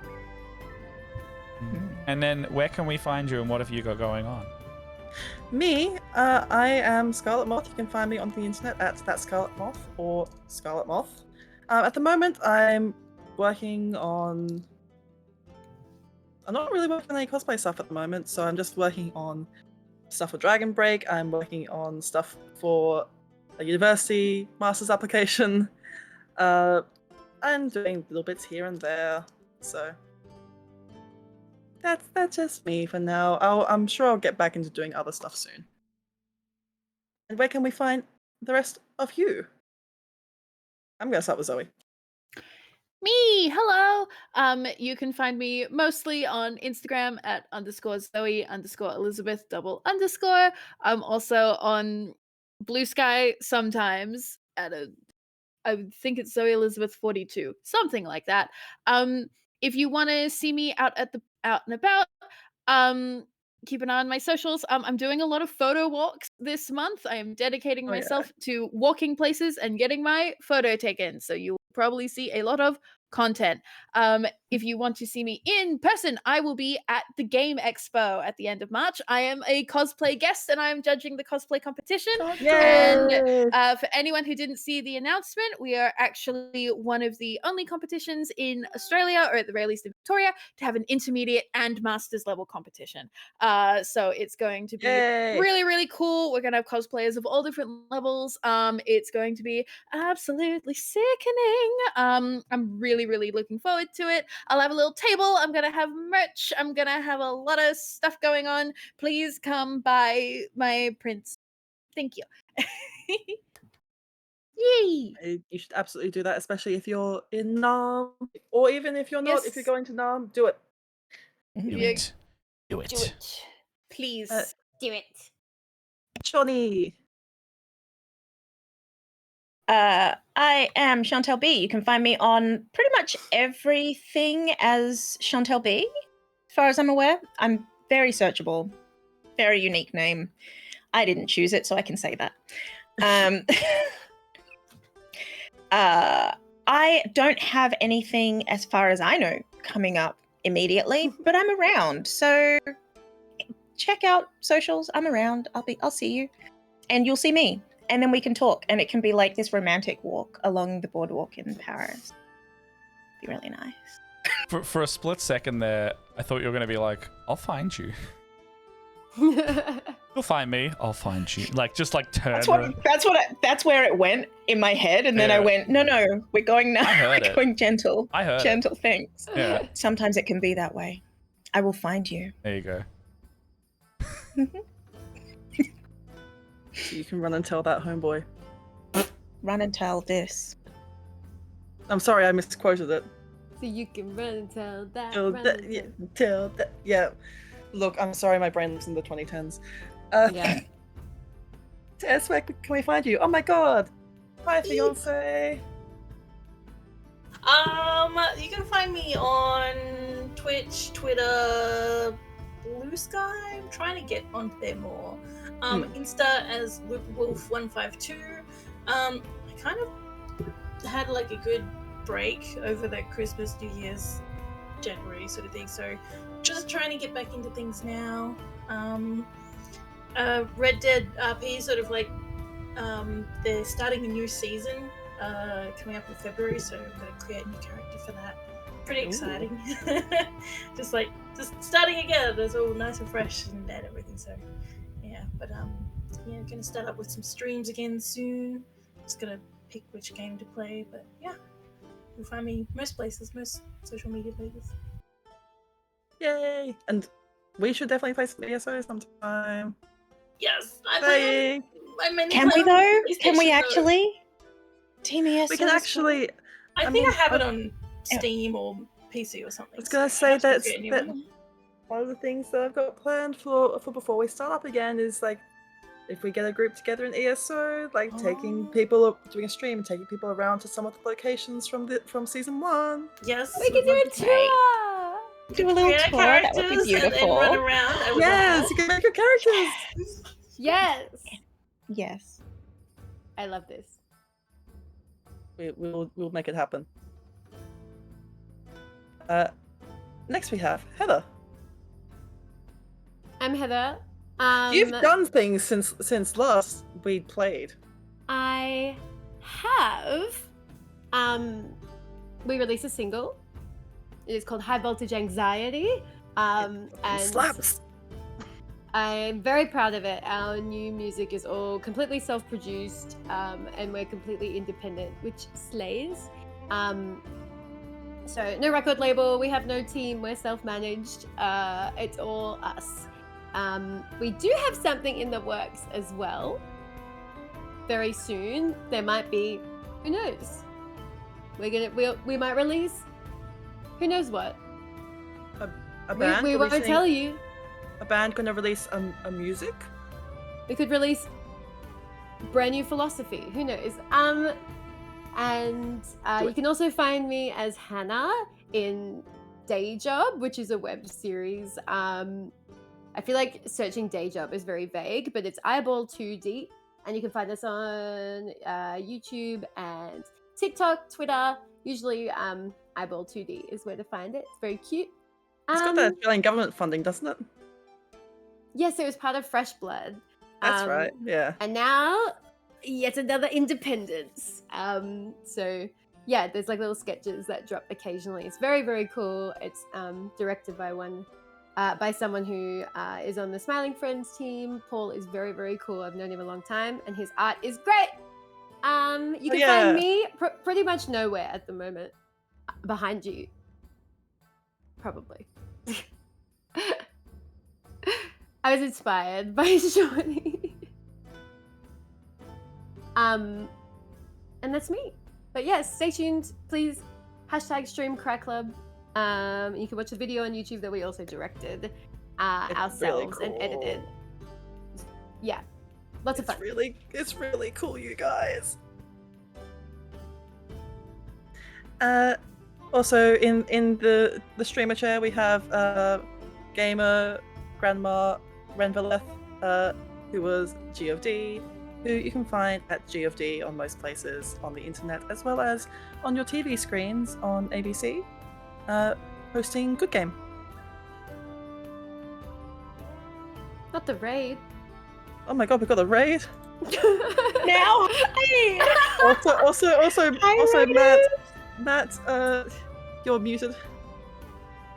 Hello, Raiders. Oh my god, hello, Raiders, motherfucker. Hello. Hey, Just Delicious Me. Hello, hi, Raiders. How you doing? Oh my gosh, I feel so silly. Hey, we are going to take you lot through with our raid because we are just wrapping up our chatty for the night. But thank you so much, Tether, for the raid. If you don't know who we are the cast of Dragonbreak, Elder Scrolls Dragonbreak, and we are just doing our cast and crew.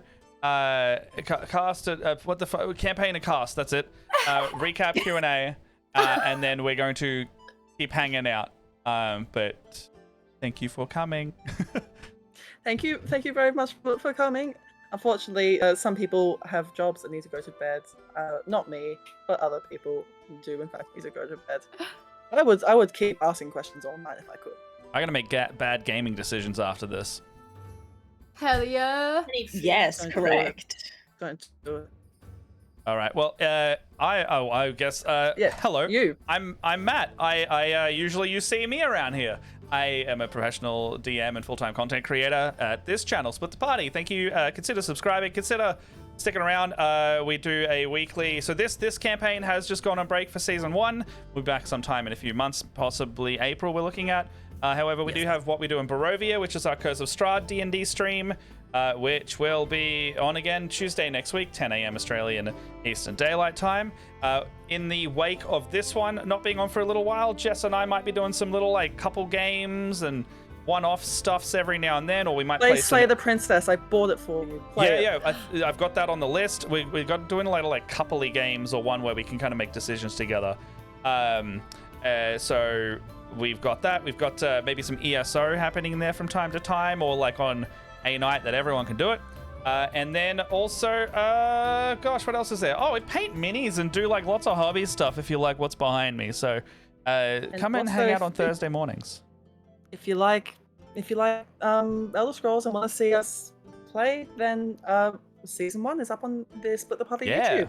So if you want to get up to speed, then now's the perfect time to do it. If you don't have the time, we'll be posting some recap videos. We got a whole 10 episode season full of holes. We got a hole. We got a hole. We got 10 holes. We have so many holes. And each episode has some kind of thing in it. Content. Maybe related to do with holes. Content. Nictacular, so many holes just for you. Wholesome content. Disney's holes. Hashtag 6 holes in the movie. There will be a hole. Not like that. Not like that. Still waiting for one of you to edit the poster of the movie Holes to be all of you guys. Yeah. My gosh. It's the holes poster, but it's also that one House MD poster where POV you are a corpse. We're gonna shoot through to, so I'll keep the raid going. Thank you everyone for raiders if you're sticking around. We're gonna go to a wholesome person over on Sounds Like Adventure. Jack and the gang over there it's called Dungeons and Dr. Phil. Can Dr. Phil survive his adventures through the Forgotten Realms? So I think it looks like they're playing D&D. We're gonna find out. And make sure to give him a follow and a like. Jack produces some really good audio podcast content. He had me on the show and interviewed me recently. He's a really, really good dude. So please give him a follow when we get there. Nictacular, if you'd like to play ESO with us sometime, we should do that. It'll be a do whole lot that. of fun. Oh yeah, I see I've gone Elliot back and into it, and, Nictacular also playing that a lot. I am I've gone so back into it. I've been playing since it was released, and I've gone so back into it. Oh yeah. Oh yeah. Oh yeah. All right, when we get into Sounds Like Adventure, because the raid's almost ready. Thank you everyone for sticking around. What are we putting in the chat? 10 whole episodes. Oh, everybody. 10 everybody. whole episodes. All right, But there we 6 go. holes and a movie. 6 holes in a Holes in a movie. movie. 6 holes at our movie.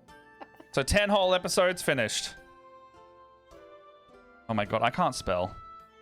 Who needs spelling? Oh my gosh, me apparently. Fingers are It's not called stupid. Spell the Scrolls Online. Say bye, Caius. Say enjoy the Bye. Bye, guys. All right, see you later, everyone. Thank you so much How for can we joining. compete with Heather, this? thank you so much for the raid. Thank you all for sticking around. Follow if you can, and then also follow Sounds Like Adventure when you get in there. Remember, 10 whole episodes. We'll see you in April. 10 whole 10 episodes. whole episodes.